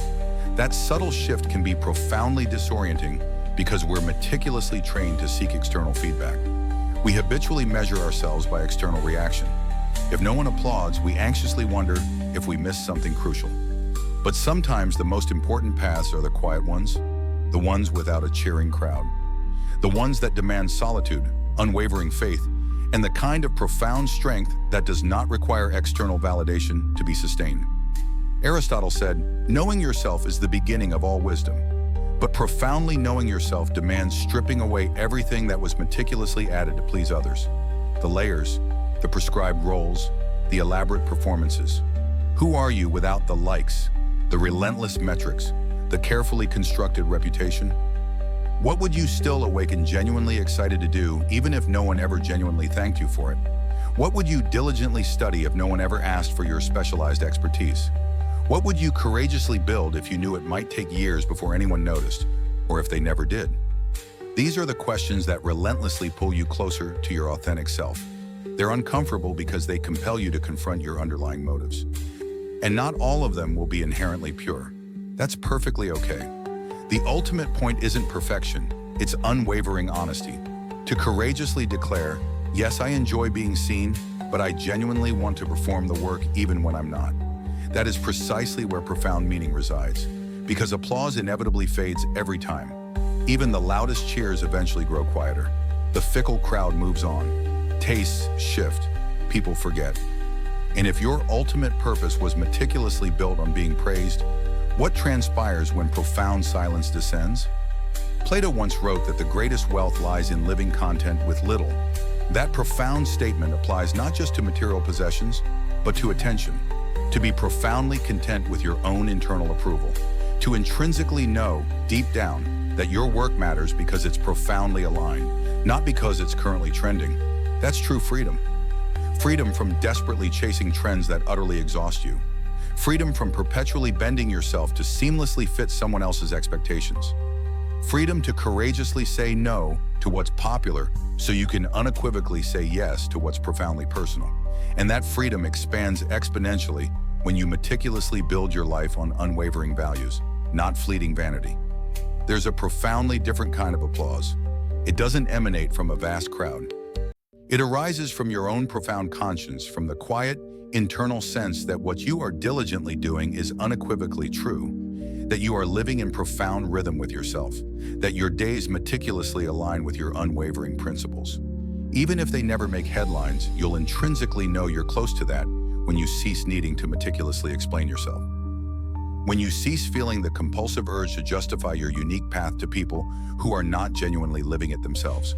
When you can bravely sit in the profound silence of your own effort and genuinely feel profound pride, not because anyone else noticed, but because you did. Carl Jung also said, the most terrifying thing is to accept oneself completely, because when you gracefully let go of the relentless pursuit of applause, you bravely face yourself. Not the meticulously crafted image, not the carefully curated brand, but the whole, raw, beautifully unfinished self. And that can be profoundly unsettling, but it's also precisely where genuine confidence is meticulously built. Not from desperately proving you're enough, but from the liberating realization that you never had to. That profound realization doesn't render you passive, it renders you profoundly focused. Suddenly, your energy is no longer scattered, frantically attempting to please everyone. It's deeply rooted in what genuinely matters. You cease frantically chasing 10 different paths just to remain visible, and courageously begin walking one path with unwavering intention. And the irony is, that's precisely when your work begins to profoundly resonate. Not because you were aiming for fleeting popularity, but because you were courageously speaking from profound truth. People are instinctively drawn to what's real, to what was meticulously built in silence, to the projects born from profound depth, not desperate need. The applause might still come, but it's no longer the fuel. It's just background noise. So what would you genuinely pursue if external applause meant absolutely nothing to you? Maybe you'd write differently. Maybe you'd love more boldly. Maybe you'd cease patiently waiting for the perfect idea and simply begin meticulously building something that genuinely means something to you. Maybe you'd cease performing and bravely begin creating. Maybe you'd move slower but profoundly deeper. Say less, but with greater weight. Take up less external space, but in more profoundly honest ways.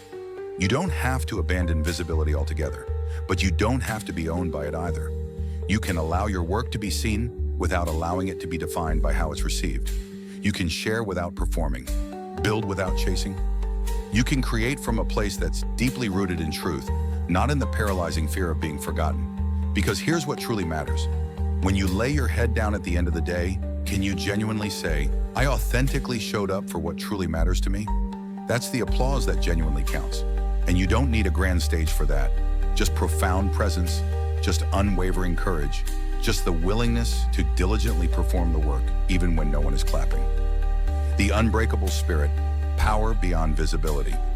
Do you genuinely need to be seen to be powerful? Or is real power invisible, immovable, utterly untouchable?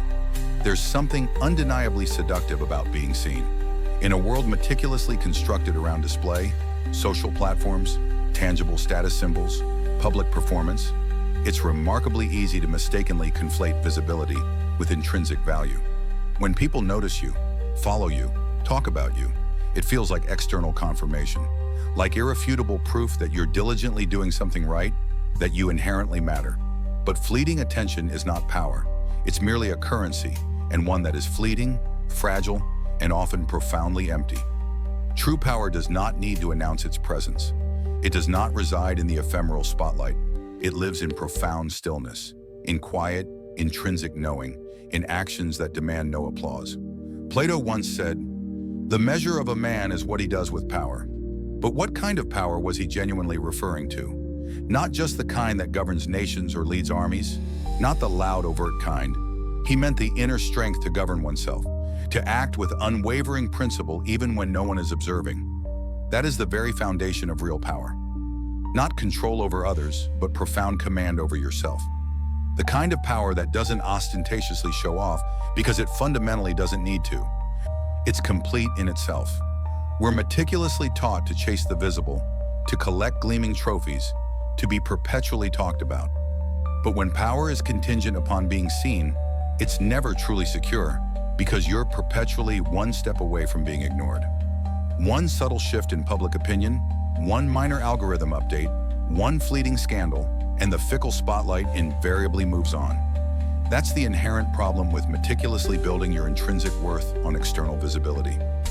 It can vanish overnight. What doesn't vanish is what you've meticulously built inside. Your unwavering discipline, your profound patience, your crystal clear clarity. That's the power no one can ever seize from you because no one bestowed it upon you in the first place. Aristotle believed that the highest good is something that exists for its own inherent sake, not for the sake of something else. That's precisely what inner power embodies. It doesn't seek external attention as proof. It just is. And when you encounter someone possessing that kind of power, someone who moves with quiet, unwavering conviction, who doesn't need to prove anything, you instinctively feel it. You trust them, not because they utter the right things, but because their very presence speaks louder than words ever could. Carl Jung once said, "Your vision will become clear only when you can look into your own heart. Who looks outside dreams? Who looks inside awakes?" External power often equates to 100 watts of dazzling light. Internal power is about profound awareness.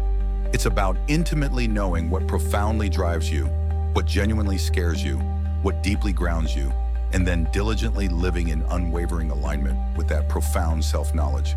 Not to impress, but to remain authentically true.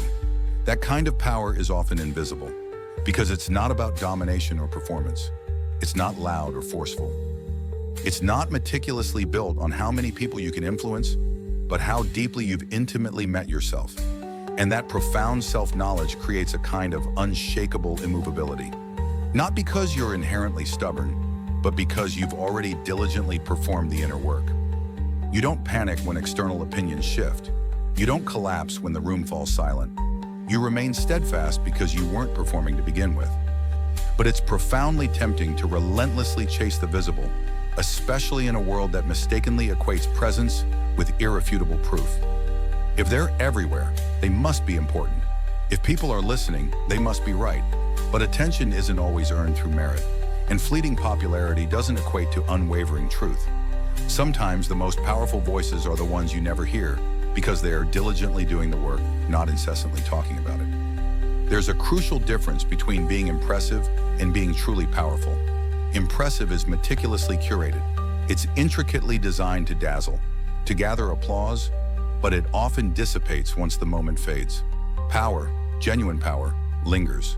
It's remembered not because it was loud, but because it was profoundly felt, because it moved things, not by brute force, but by unwavering presence.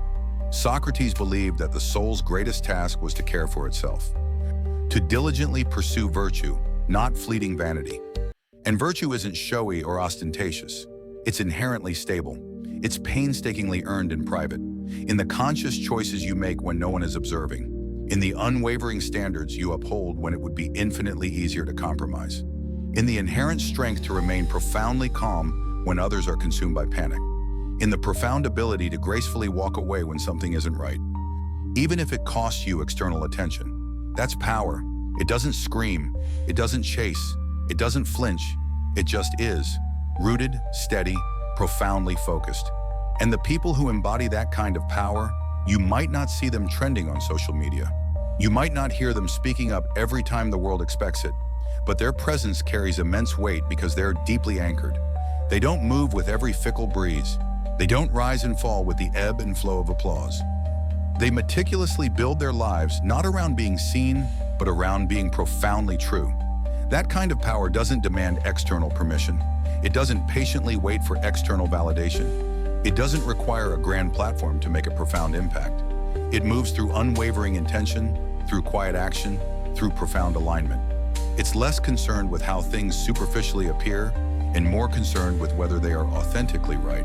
And yet, that power can be profoundly lonely because being unseen, while inherently powerful, can also feel isolating. You won't always receive external recognition.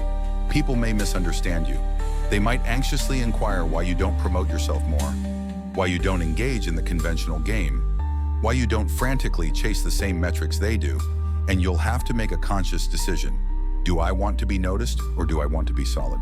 Carl Jung also said, solitude is not the absence of energy or purpose, but the presence of focus. That's precisely what invisible power grants you. Focus without the insidious distraction of being performative, without the relentless need to manage external perception. It liberates your energy to genuinely perform the work, to think deeply, to love fiercely, to act without fanfare. That's where true power profoundly thrives. Sometimes the most powerful things are precisely what we cannot readily see. The intricate roots beneath a majestic tree, the unyielding foundations beneath a towering building, the countless hours of diligent practice no one ever witnessed, the profound emotional resilience someone painstakingly had to build in silence, the unwavering faith it took to keep moving forward even when the crowd utterly departed. These are the invisible forces that meticulously hold everything else aloft. You don't need to be seen to be powerful. You need to be consistent. You need to be deeply grounded. You need to intimately know what genuinely matters and be willing to steadfastly stand by it, even if no one applauds. Especially if no one applauds, because applause can be insidiously addictive. And once you become hooked on it, you'll begin to bend. You'll frantically chase external relevance instead of profound truth. You'll begin performing rather than genuinely living. And your power, your real power, will gradually begin to fade. But if you can courageously let go of the pervasive need to be noticed, something else profound emerges. Freedom. The freedom to walk your unique path without anxiously waiting for external approval. The freedom to engage in meaningful work without frantically chasing an audience. The freedom to define your inherent value from the inside out. Plato taught that wisdom begins in wonder, and wonder does not demand witnesses. It happens in solitude, in stillness, in the quiet, profound realization that what's real doesn't always need to be seen to be strong. What's true doesn't need a crowd to matter. So ask yourself, what would you still diligently do if no one ever saw you do it? What unwavering principles would you live by if there were no applause to gain? What kind of profound strength would you meticulously build if you never had to prove it to anyone? Those answers, those deep, private answers, are precisely where your power resides. Not in the fleeting eyes of others, but in the unwavering steadiness of your own. And when that kind of power manifests in the world, it doesn't need to loudly announce itself. It speaks without speaking, moves without forcing, changes things without demanding credit, because it's not performing, it's just being. And that, in the end, is the most untouchable kind of power there is. In sync with life, the wisdom of natural rhythms. What can we learn about ourselves by observing the seasons, the majestic stars, the relentless tides? Are we, in our modern existence, profoundly out of sync with something far older than human society itself? There's an inherent rhythm in the natural world that doesn't rush. The moon patiently takes its time to complete its cycle. The trees gracefully let their leaves fall without paralyzing fear. The tide recedes, intrinsically knowing it will inevitably return. Nothing in nature forcefully compels itself to grow overnight, and yet everything grows. Everything moves, shifts, rests, and eventually returns. But we as human beings have unwittingly created a world that stubbornly resists this inherent rhythm. We've meticulously built lives that are perpetually urgent, always in motion, always demanding more, faster now. And in that relentless acceleration, something ancient gets irrevocably lost, not outside of us, but deep within. Carl Jung once wrote, "The least of things with a meaning is worth more in life than the greatest of things without it." Nature, in its quiet, consistent cycles, holds profound meaning. And when we pause long enough to genuinely notice, it reflects back to us profound truths we have conveniently forgotten. That life isn't linear, that growth isn't always visibly apparent, that stillness is not emptiness, but an intrinsic part of the grand pattern. The seasons do not perpetually bloom year-round, and neither do we. But society relentlessly tells us we must, that rest is laziness, that slowness is weakness, that productivity is synonymous with purpose. And so, we forcefully push ourselves to keep going when we are utterly tired. We ruthlessly judge our intrinsic worth by what we produce. We cleverly hide our innate need for pause, for reflection, for profound softness. We forget that even the magnificent sun gracefully disappears for half the day and still reliably returns with its illuminating light. Plato believed that the soul was far more than mere logic and reason. He perceived it as something intimately connected to the eternal, something that recognized harmony not only in abstract thought, but in the natural order of the cosmos. That profound recognition still lives within us. You feel it when you wander through a tranquil forest, when you stand awestruck beneath a sky ablaze with stars, when you observe a majestic wave rise and gracefully crash without apparent effort. In those profound moments, something deep within you remembers. You are not separate from this grand tapestry. You are an integral part of it. But we've drifted. Modern life has relentlessly pulled us away from these ancient rhythms. We stay awake under artificial light. We eat out of sync with the land's natural bounty. We measure time by rigid deadlines, not by graceful sunrises. We exist in confined boxes, move in rigid straight lines, follow calendars that utterly disregard whether the body or soul is genuinely ready. And then we anxiously wonder why we feel profoundly disconnected. There's an inherent intelligence in nature that requires no external instruction. The bear doesn't debate when to hibernate. The tide doesn't resist the irresistible pull of the moon. The tree doesn't question whether shedding its leaves signifies weakness. It simply trusts the inherent cycle. It gracefully surrenders to what is, not passively, but profoundly wisely, intrinsically knowing that everything possesses its designated time. Aristotle spoke of eudaimonia, often translated as human flourishing. But genuine flourishing isn't frantic. It's not discovered in burnout or incessant motion. It's discovered in profound alignment with yourself, with your unwavering values, with the world around you. And alignment cannot possibly occur if you're severed from the deeper rhythms that meticulously shaped you long before society ever did. We are not designed to sprint through life perpetually. We are designed to ebb and flow, to rest, to reflect, to gather our resources before we bravely leap forward. But the world rarely grants permission for that, so we must diligently learn to grant it to ourselves. We must learn how to listen, not just to the clamor of noise, but to profound stillness, to the quiet, subtle pull of our own inner tides. Those tides are subtle. They don't shout. They manifest in your body as pervasive fatigue you desperately attempt to ignore. They emerge as intuition you override with logic, as deep longing you cleverly distract yourself from. But they do not disappear. They faithfully return, like the moon's gravitational pull on the sea, gently asking you to slow down, to return to something older, simpler, more profoundly true. Socrates taught that wisdom begins in intimately knowing how little we truly know. Perhaps part of that profound wisdom is realizing how little we genuinely understand about our own inherent nature.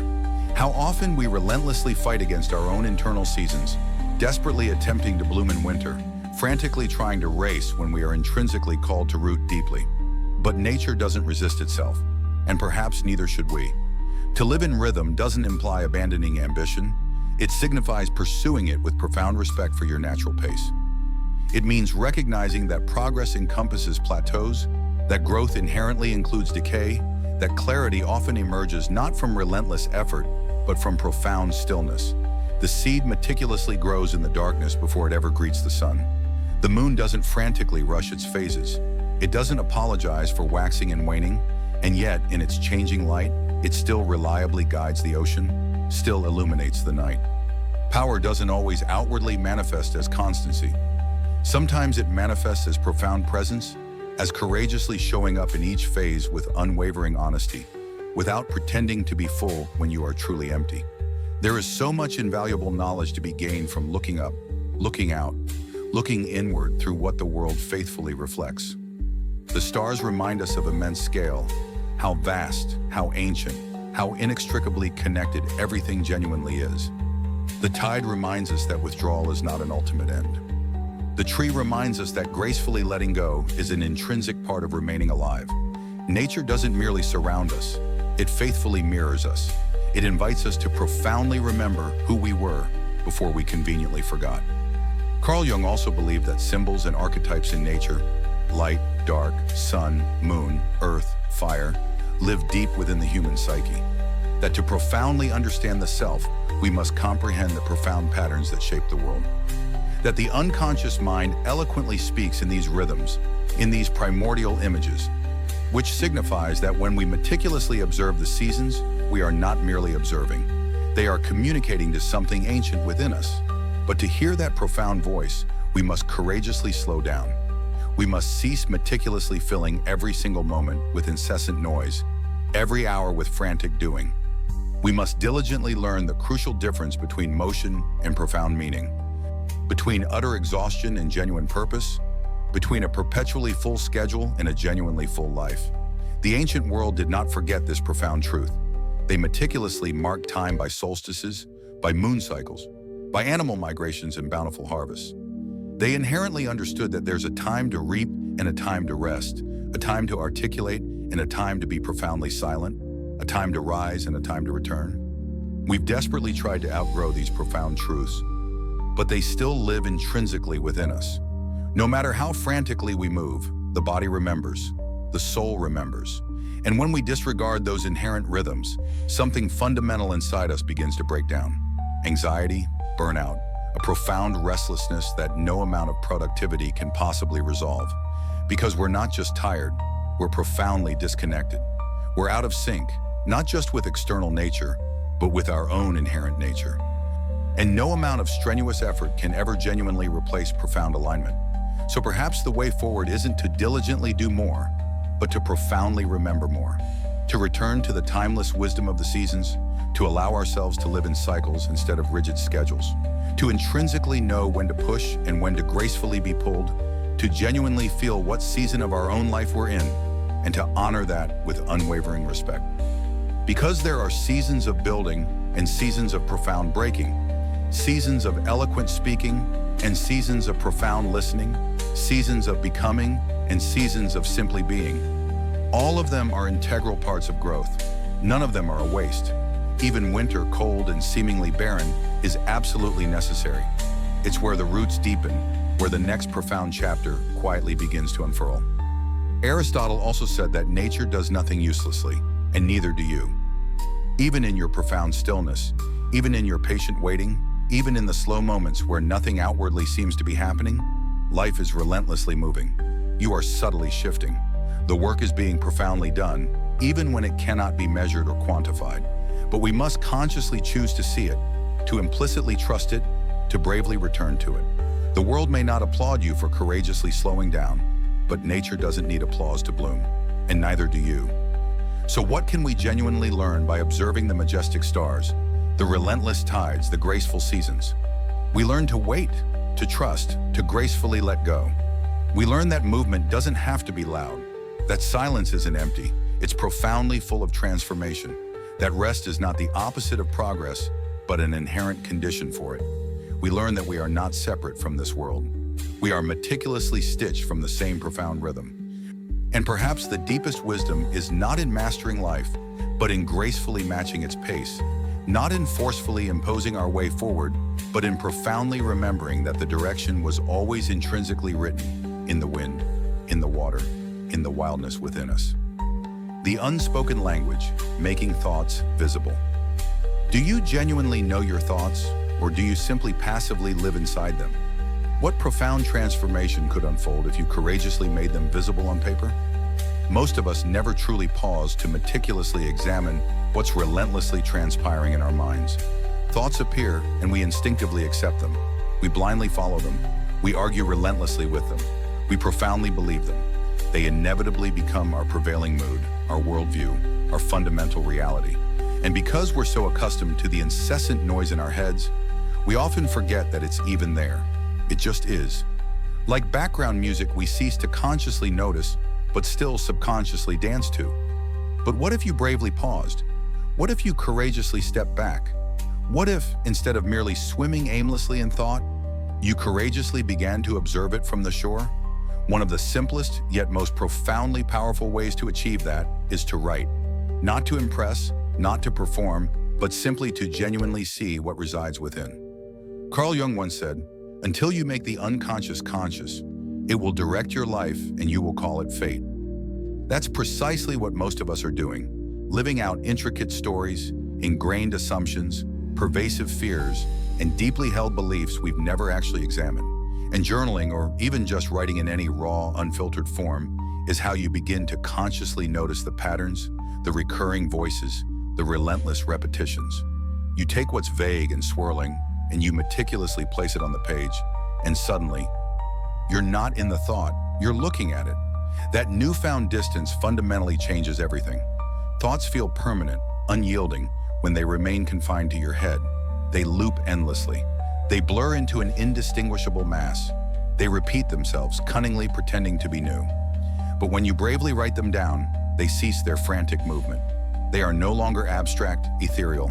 They acquire concrete shape, defined edges. You can read them and courageously ask, is this truly accurate? Do I actually believe this? Where did this thought genuinely originate? Socrates believed that the unexamined life is not worth living. And he wasn't just discussing abstract philosophy. He was referring to profound self-inquiry, the kind that doesn't unfold through passive thought, but through deliberate, conscious reflection. When you write, you embark on that profound examination. You become both the thinker and the discerning observer. You begin to perceive the crucial gaps, the glaring contradictions, the unacknowledged wounds you've been diligently avoiding. But writing isn't merely for moments of pristine clarity. It's also, and perhaps especially, for profound confusion. Because the very act of writing, simply putting pen to paper without knowing precisely where it's leading, possesses a unique ability to skillfully pull disparate threads together. You may commence tangled, uncertain, utterly lost in a dense fog. But line by meticulous line, you begin to discern your way through. Not by miraculously solving everything, but by courageously naming it, by creating ample space for it, by eloquently stating, "This is what I'm carrying. This is what I haven't dared to say aloud." Aristotle said, "The soul never thinks without a picture," and writing creates that very picture. It takes what's internal and invisible and bestows upon it tangible form. It allows you to see yourself, not just how you physically appear, but how you genuinely think, how you profoundly fear, how you deeply hope. And often what you discover on the page profoundly surprises you. You realize you've been clinging to beliefs that no longer genuinely reflect who you are. You perceive emotions you never fully acknowledge. You recognize patterns you've repeated endlessly without comprehending why. That's the unparalleled power of writing without a filter. You're not curating, you're not performing, you're not writing to be read by others, you're writing to profoundly understand. And in that intimate process, you become more honest with yourself than you've been in a very long time. And here's something profoundly strange. When you begin making your thoughts visible, they often miraculously lose their suffocating grip. A fear that felt enormous, consuming your chest, appears minuscule when rendered in words. A judgment that felt like undeniable truth reveals itself as mere insecurity. A long-ignored dream begins to take tangible shape simply because you consciously afforded it your unwavering attention. Plato believed that knowledge is remembering something the soul already intrinsically knows. Writing is a profound form of that remembering. You're not always discovering entirely new truths. You're simply rediscovering ancient ones. Parts of yourself that became buried beneath ceaseless busyness, or debilitating shame, or pervasive distraction. The page transforms into a sacred place to profoundly meet yourself again. And yet many people stubbornly resist writing. They claim they're not proficient at it, that they don't know what to express, that it feels silly, pointless, uncomfortable. But that very discomfort is the sacred threshold. That's precisely where the arduous work begins. You don't write because you possess all the answers. You write because you possess profound questions. You write to genuinely hear what your mind sounds like when it's not being relentlessly interrupted. You write to discover what transpires when you cease editing your feelings in real time. The page doesn't judge you, it doesn't interrupt, it doesn't demand that you make perfect sense, and that's what renders it sacred. It's one of the few places where you can be utterly honest without external consequence. You can articulate things you're not yet ready to vocalize aloud. You can express anger or confusion or profound hope or feeling utterly lost. And in that sacred space, genuine healing begins to unfurl. Carl Jung also said, "Solitude is for me a fountain of healing, which makes my life worth living." Writing creates solitude, not isolation, but sacred space, a clearing in the clamor. A place where you can sit down, not with a plethora of answers, but simply with yourself. And slowly, imperceptibly, things begin to shift. You become less reactive, more thoughtful, more profoundly aware. You cease accepting your thoughts at face value. You begin to courageously inquire about their origin, their underlying desires, and whether they are genuinely serving you. That kind of profound awareness doesn't happen by accident. It happens through diligent practice, through consistently showing up to the page, even when you don't feel like it, even when the words are clumsy and inarticulate, even when it feels as if nothing significant is transpiring, because something is transpiring. You're meticulously training your mind to slow down, to process, to integrate. And integration is distinct from mere insight. Insight is sudden. It's the proverbial light bulb illuminating, but integration is slower. It's meticulously taking that insight and transforming it into tangible action. into awareness that manifests not just on the page, but in your relationships, in your choices, in the way you courageously speak to yourself when things go awry.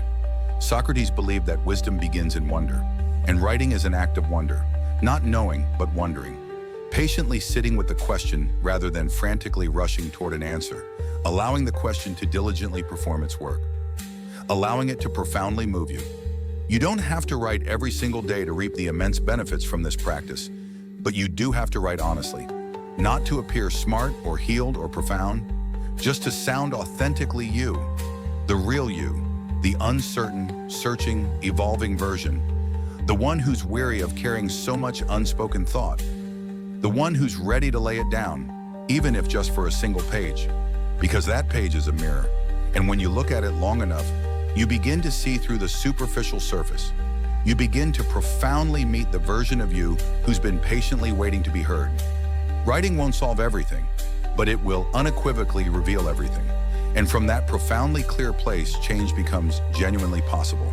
Slowly, quietly, line by meticulous line, you begin to move through your days differently. You become a little more patient, a little more deeply grounded, a little less hopelessly tangled in the chaos of your own mind, because now you know what's in there. You've seen it, you've written it, you've bravely faced it. Aristotle said, knowing yourself is the beginning of all wisdom. But knowing yourself isn't a one-time event. It's a continuous, ongoing, ever-evolving conversation. And writing is how you remain in that profound conversation, how you remain honest, how you remain intimately close to what genuinely matters. So, do you genuinely know your thoughts, or do you simply passively live inside them? You can courageously find out. All it demands is a blank page and the unwavering courage to begin. The power of being beyond convincing. What's more profoundly powerful? Convincing someone through argument or becoming someone genuinely worth emulating? We grow up diligently learning how to argue our case, how to skillfully persuade, explain, and defend. We are meticulously taught that the right words can move people, that if we just articulate it clearly enough, if we lay it out logically or passionately enough, we can undeniably shift someone's mind. And sometimes that approach yields results. A strong argument can indeed open a door. A well-timed phrase can indeed plant a seed. But words alone rarely lead to profound transformation, not deep, lasting transformation, because people don't just listen with their ears. They meticulously watch. They instinctively feel. They keenly notice what doesn't quite match. And this is precisely where something far deeper begins, because it's one thing to utter something meaningful. It's an entirely different, more profound thing to authentically live it. When your life unequivocally aligns with your values, when your actions authentically reflect your beliefs without needing to be publicly broadcast, people instinctively sense that profound authenticity. And that kind of presence, quiet, steady, embodied, is far more profoundly persuasive than any argument could ever hope to be. Not because it pushes, but because it draws. It doesn't forcefully impose agreement, it graciously offers a compelling model. Plato once wrote that the soul naturally seeks what is good, what is beautiful, what is true, but it needs to perceive it, not merely in abstract theories or isolated words, but in real life, in real people, in tangible examples, in quiet leadership that doesn't overtly call attention to itself. When you become the kind of person whose choices unequivocally reflect clarity, humility, and courage, others invariably notice. They may not articulate it, they may even stubbornly resist it, but a part of them remembers. This is how it can be, and it's not always dramatic. It's often exquisitely subtle, the way someone listens fully, intently, without frantically rushing to speak. The way they uphold their word even when it incurs a significant personal cost. The way they respond to conflict without devolving into coldness or cruelty. These are the moments that profoundly echo. They plant a quiet, persistent question in others. Could I genuinely live like that? What would my life feel like if I operated from that kind of inherent strength? Aristotle believed that virtue wasn't a singular act, but an ingrained habit, a way of being meticulously built through consistent repetition. He termed it ethos, a person's character, and he taught that ethos is the most profoundly persuasive element in any argument, not just because it earns credibility, but because it powerfully demonstrates what's possible. It bridges the crucial gap between abstract theory and lived experience. And the profound truth is, most people aren't desperately seeking to be talked into something. They're profoundly seeking to be shown a better way to live. They yearn to believe that peace is genuinely possible, that love can be unwavering and consistent, that honesty doesn't have to be brutal, that confidence doesn't have to be loud or ostentatious. They demand irrefutable proof that these things genuinely work, not just in eloquent words, but in lived practice. And when they observe it authentically lived, something profound shifts within them. Carl Jung said, "You are what you do, not what you say you'll do." It's effortless to eloquently preach values. It's infinitely more challenging to authentically embody them, especially when it's profoundly inconvenient, especially when no one is watching. But that's precisely where your influence is forged. In the quiet, conscious choices, in the difficult days, in the unwavering consistency that doesn't fracture when rigorously tested. We've all encountered individuals who eloquently talked a good game, but lived an entirely different reality. Their words may have been intelligent, even inspiring, but there was a palpable gap, an intuitive sense that something didn't quite add up. And that gap, ultimately, shatters trust. Even if we can't intellectually explain it, we instinctively feel it. That's why transformation doesn't stem from persuasion alone. It originates from profound alignment. There's a kind of unwavering integrity that doesn't need to raise its voice. You sense it in the profound presence of someone who has diligently performed the inner work, who has bravely faced themselves, who doesn't need to control others because they've learned to masterfully lead themselves. That's the kind of person people genuinely remember, not because they convinced us with their rhetoric, but because they became someone we intrinsically aspire to be more like. And it's not about achieving perfection, it's about transparency, about humility, about someone who can genuinely say, "Here's what I profoundly believe, and I'm doing my absolute best to live it." Someone who owns their mistakes, who consistently keeps learning, who doesn't posture because influence doesn't stem from being flawless. It emanates from being real and steady. Socrates once said, "Let him that would move the world first move himself." That's precisely where it all begins, with the conscious decision to focus less on desperately trying to change others and more on meticulously refining yourself. Not in isolation, not to withdraw from the world, but to live in such a way that your very presence invites change without demanding it. You can squander your energy frantically trying to convince people, defensively arguing your point, endlessly debating, tirelessly proving. Or you can invest that same precious energy into becoming someone whose life authentically speaks.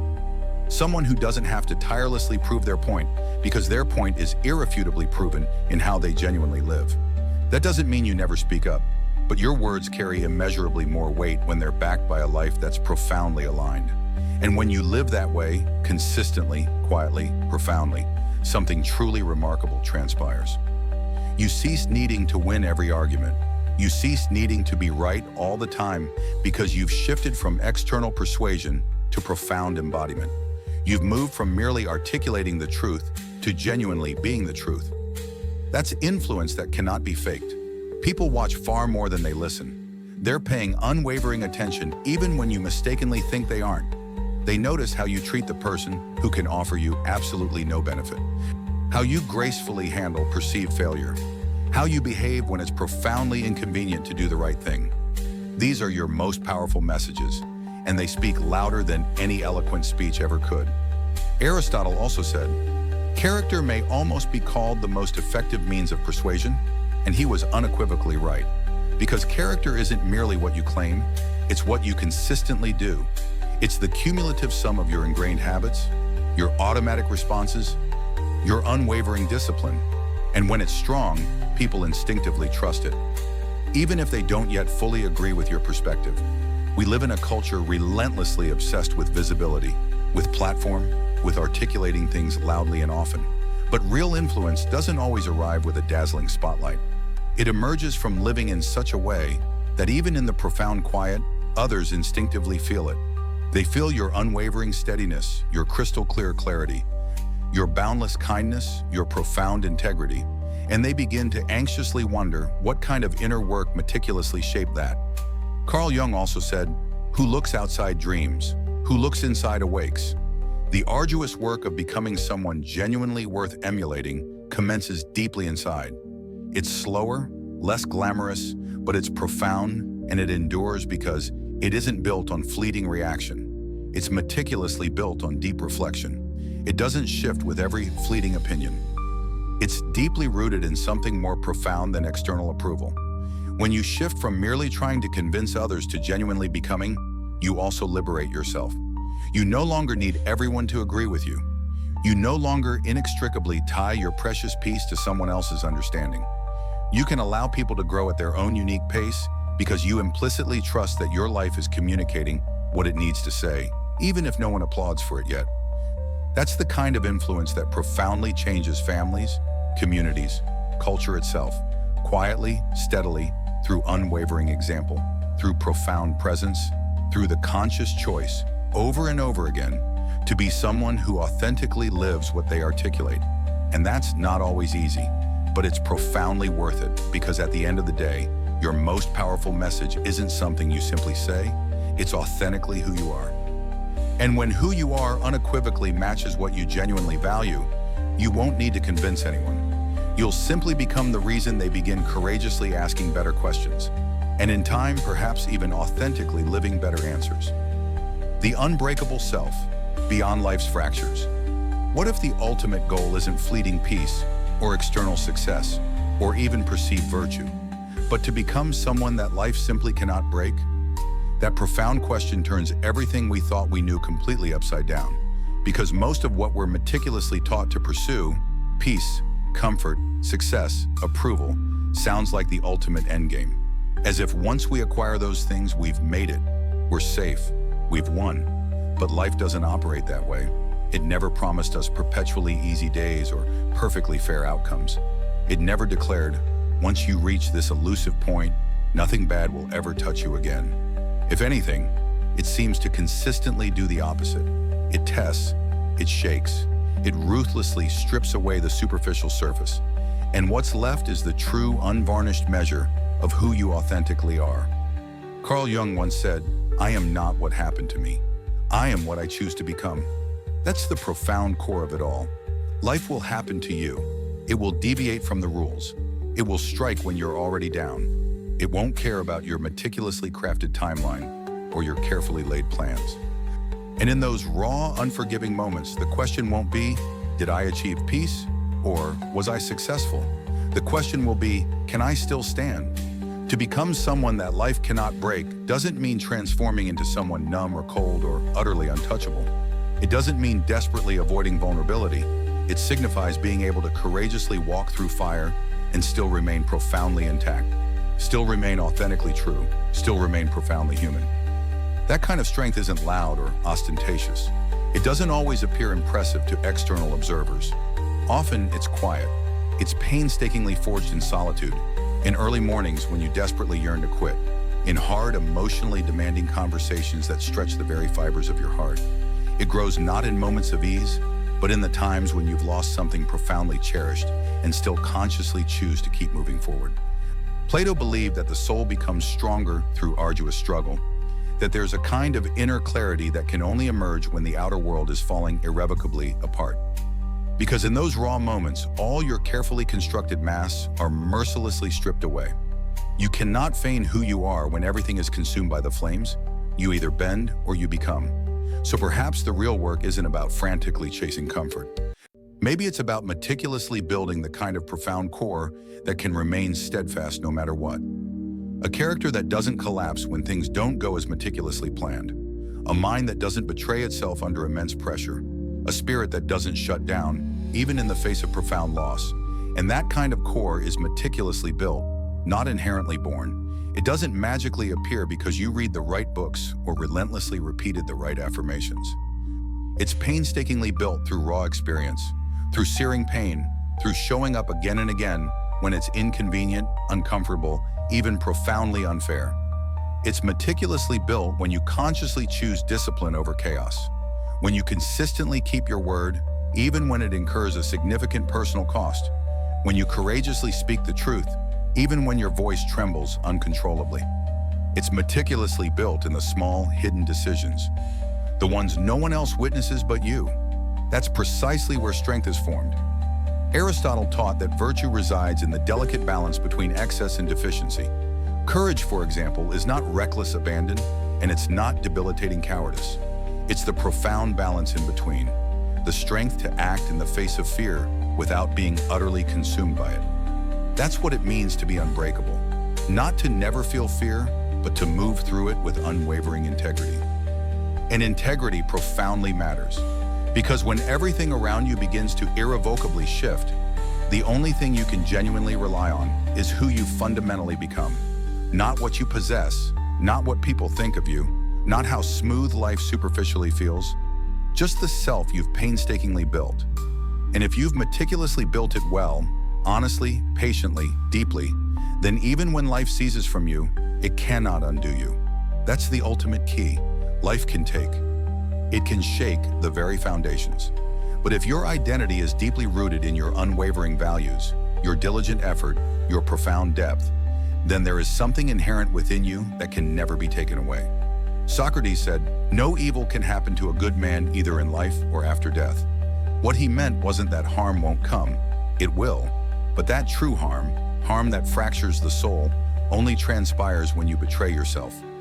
When you surrender what you intrinsically know is right for what is merely easy, safe, or externally praised. And life will profoundly tempt you to do precisely that. It will whisper, just bend a little, just look away, just silence that nagging voice inside you. And it might even reward you for it in the short term. But deep down, you instinctively know when you've compromised. You intrinsically know when you've stepped out of alignment. And no external success, no fleeting applause, no temporary peace of mind will truly last if it's meticulously built on the devastating cost of your own soul. That's precisely why becoming unbreakable is the ultimate goal. Because when you're whole on the inside, the external world loses its pervasive power to control you. You're not easily swayed by fleeting trends or external opinions. You don't collapse under pressure because you've already diligently performed the inner work. You've bravely encountered your shadow. You've faced your deepest fears. You've meticulously trained your heart not to flinch every time life becomes loud and demanding. And that training, it's not glamorous, it's not quick. It transpires in the daily choices, the quiet mornings, the hard moments that nobody applauds. But it accumulates, layer by meticulous layer, until one day something transpires that would have utterly wrecked the old you, and you remain standing. That's when you intrinsically know you've become someone who bends but doesn't break, someone who feels but doesn't drown, someone who loses but doesn't lose themselves. Carl Jung believed that wholeness, not elusive perfection, was the ultimate goal of life. And wholeness emerges when you've authentically accepted every single part of yourself, the strong and the soft, the light and the shadow, the boundless joy and the profound grief. All of it intrinsically belongs. All of it is an integral part of becoming. And when you become profoundly whole, you become remarkably steady. Not because life miraculously becomes easier, but because you are steady. You don't frantically chase peace. You meticulously create it within. You don't desperately cling to virtue. You authentically live it. You don't measure yourself by external success. You measure yourself by unwavering truth. And in that sacred space, you become unshakable, even in heartbreak, even in crushing failure, even in profound uncertainty. Because now the storm doesn't define you. It unequivocally reveals you. And what it reveals is someone who cannot be broken because they've already traversed through fire and discovered something far deeper on the other side. Not immunity, not detachment, but profound depth. And that's stronger than steel. So perhaps the real question isn't, how do I get what I want out of life? Maybe it's, how do I become the kind of person who stays whole no matter what life takes? Because when you become that person, you don't just survive the chaos, you lead through it. You walk through the ashes without losing your inherent light. And that, more than peace, more than success, more than even virtue, is the ultimate strength. No matter what life throws at you, becoming someone it cannot break, that's the real victory. Not in what you achieve, but in what you endure without losing who you are. If this profound message resonated deeply within you, there's another video patiently waiting on the screen that might delve even deeper. Thank you for being an integral part of Stoic Journal. Now go live like the future is already profoundly yours.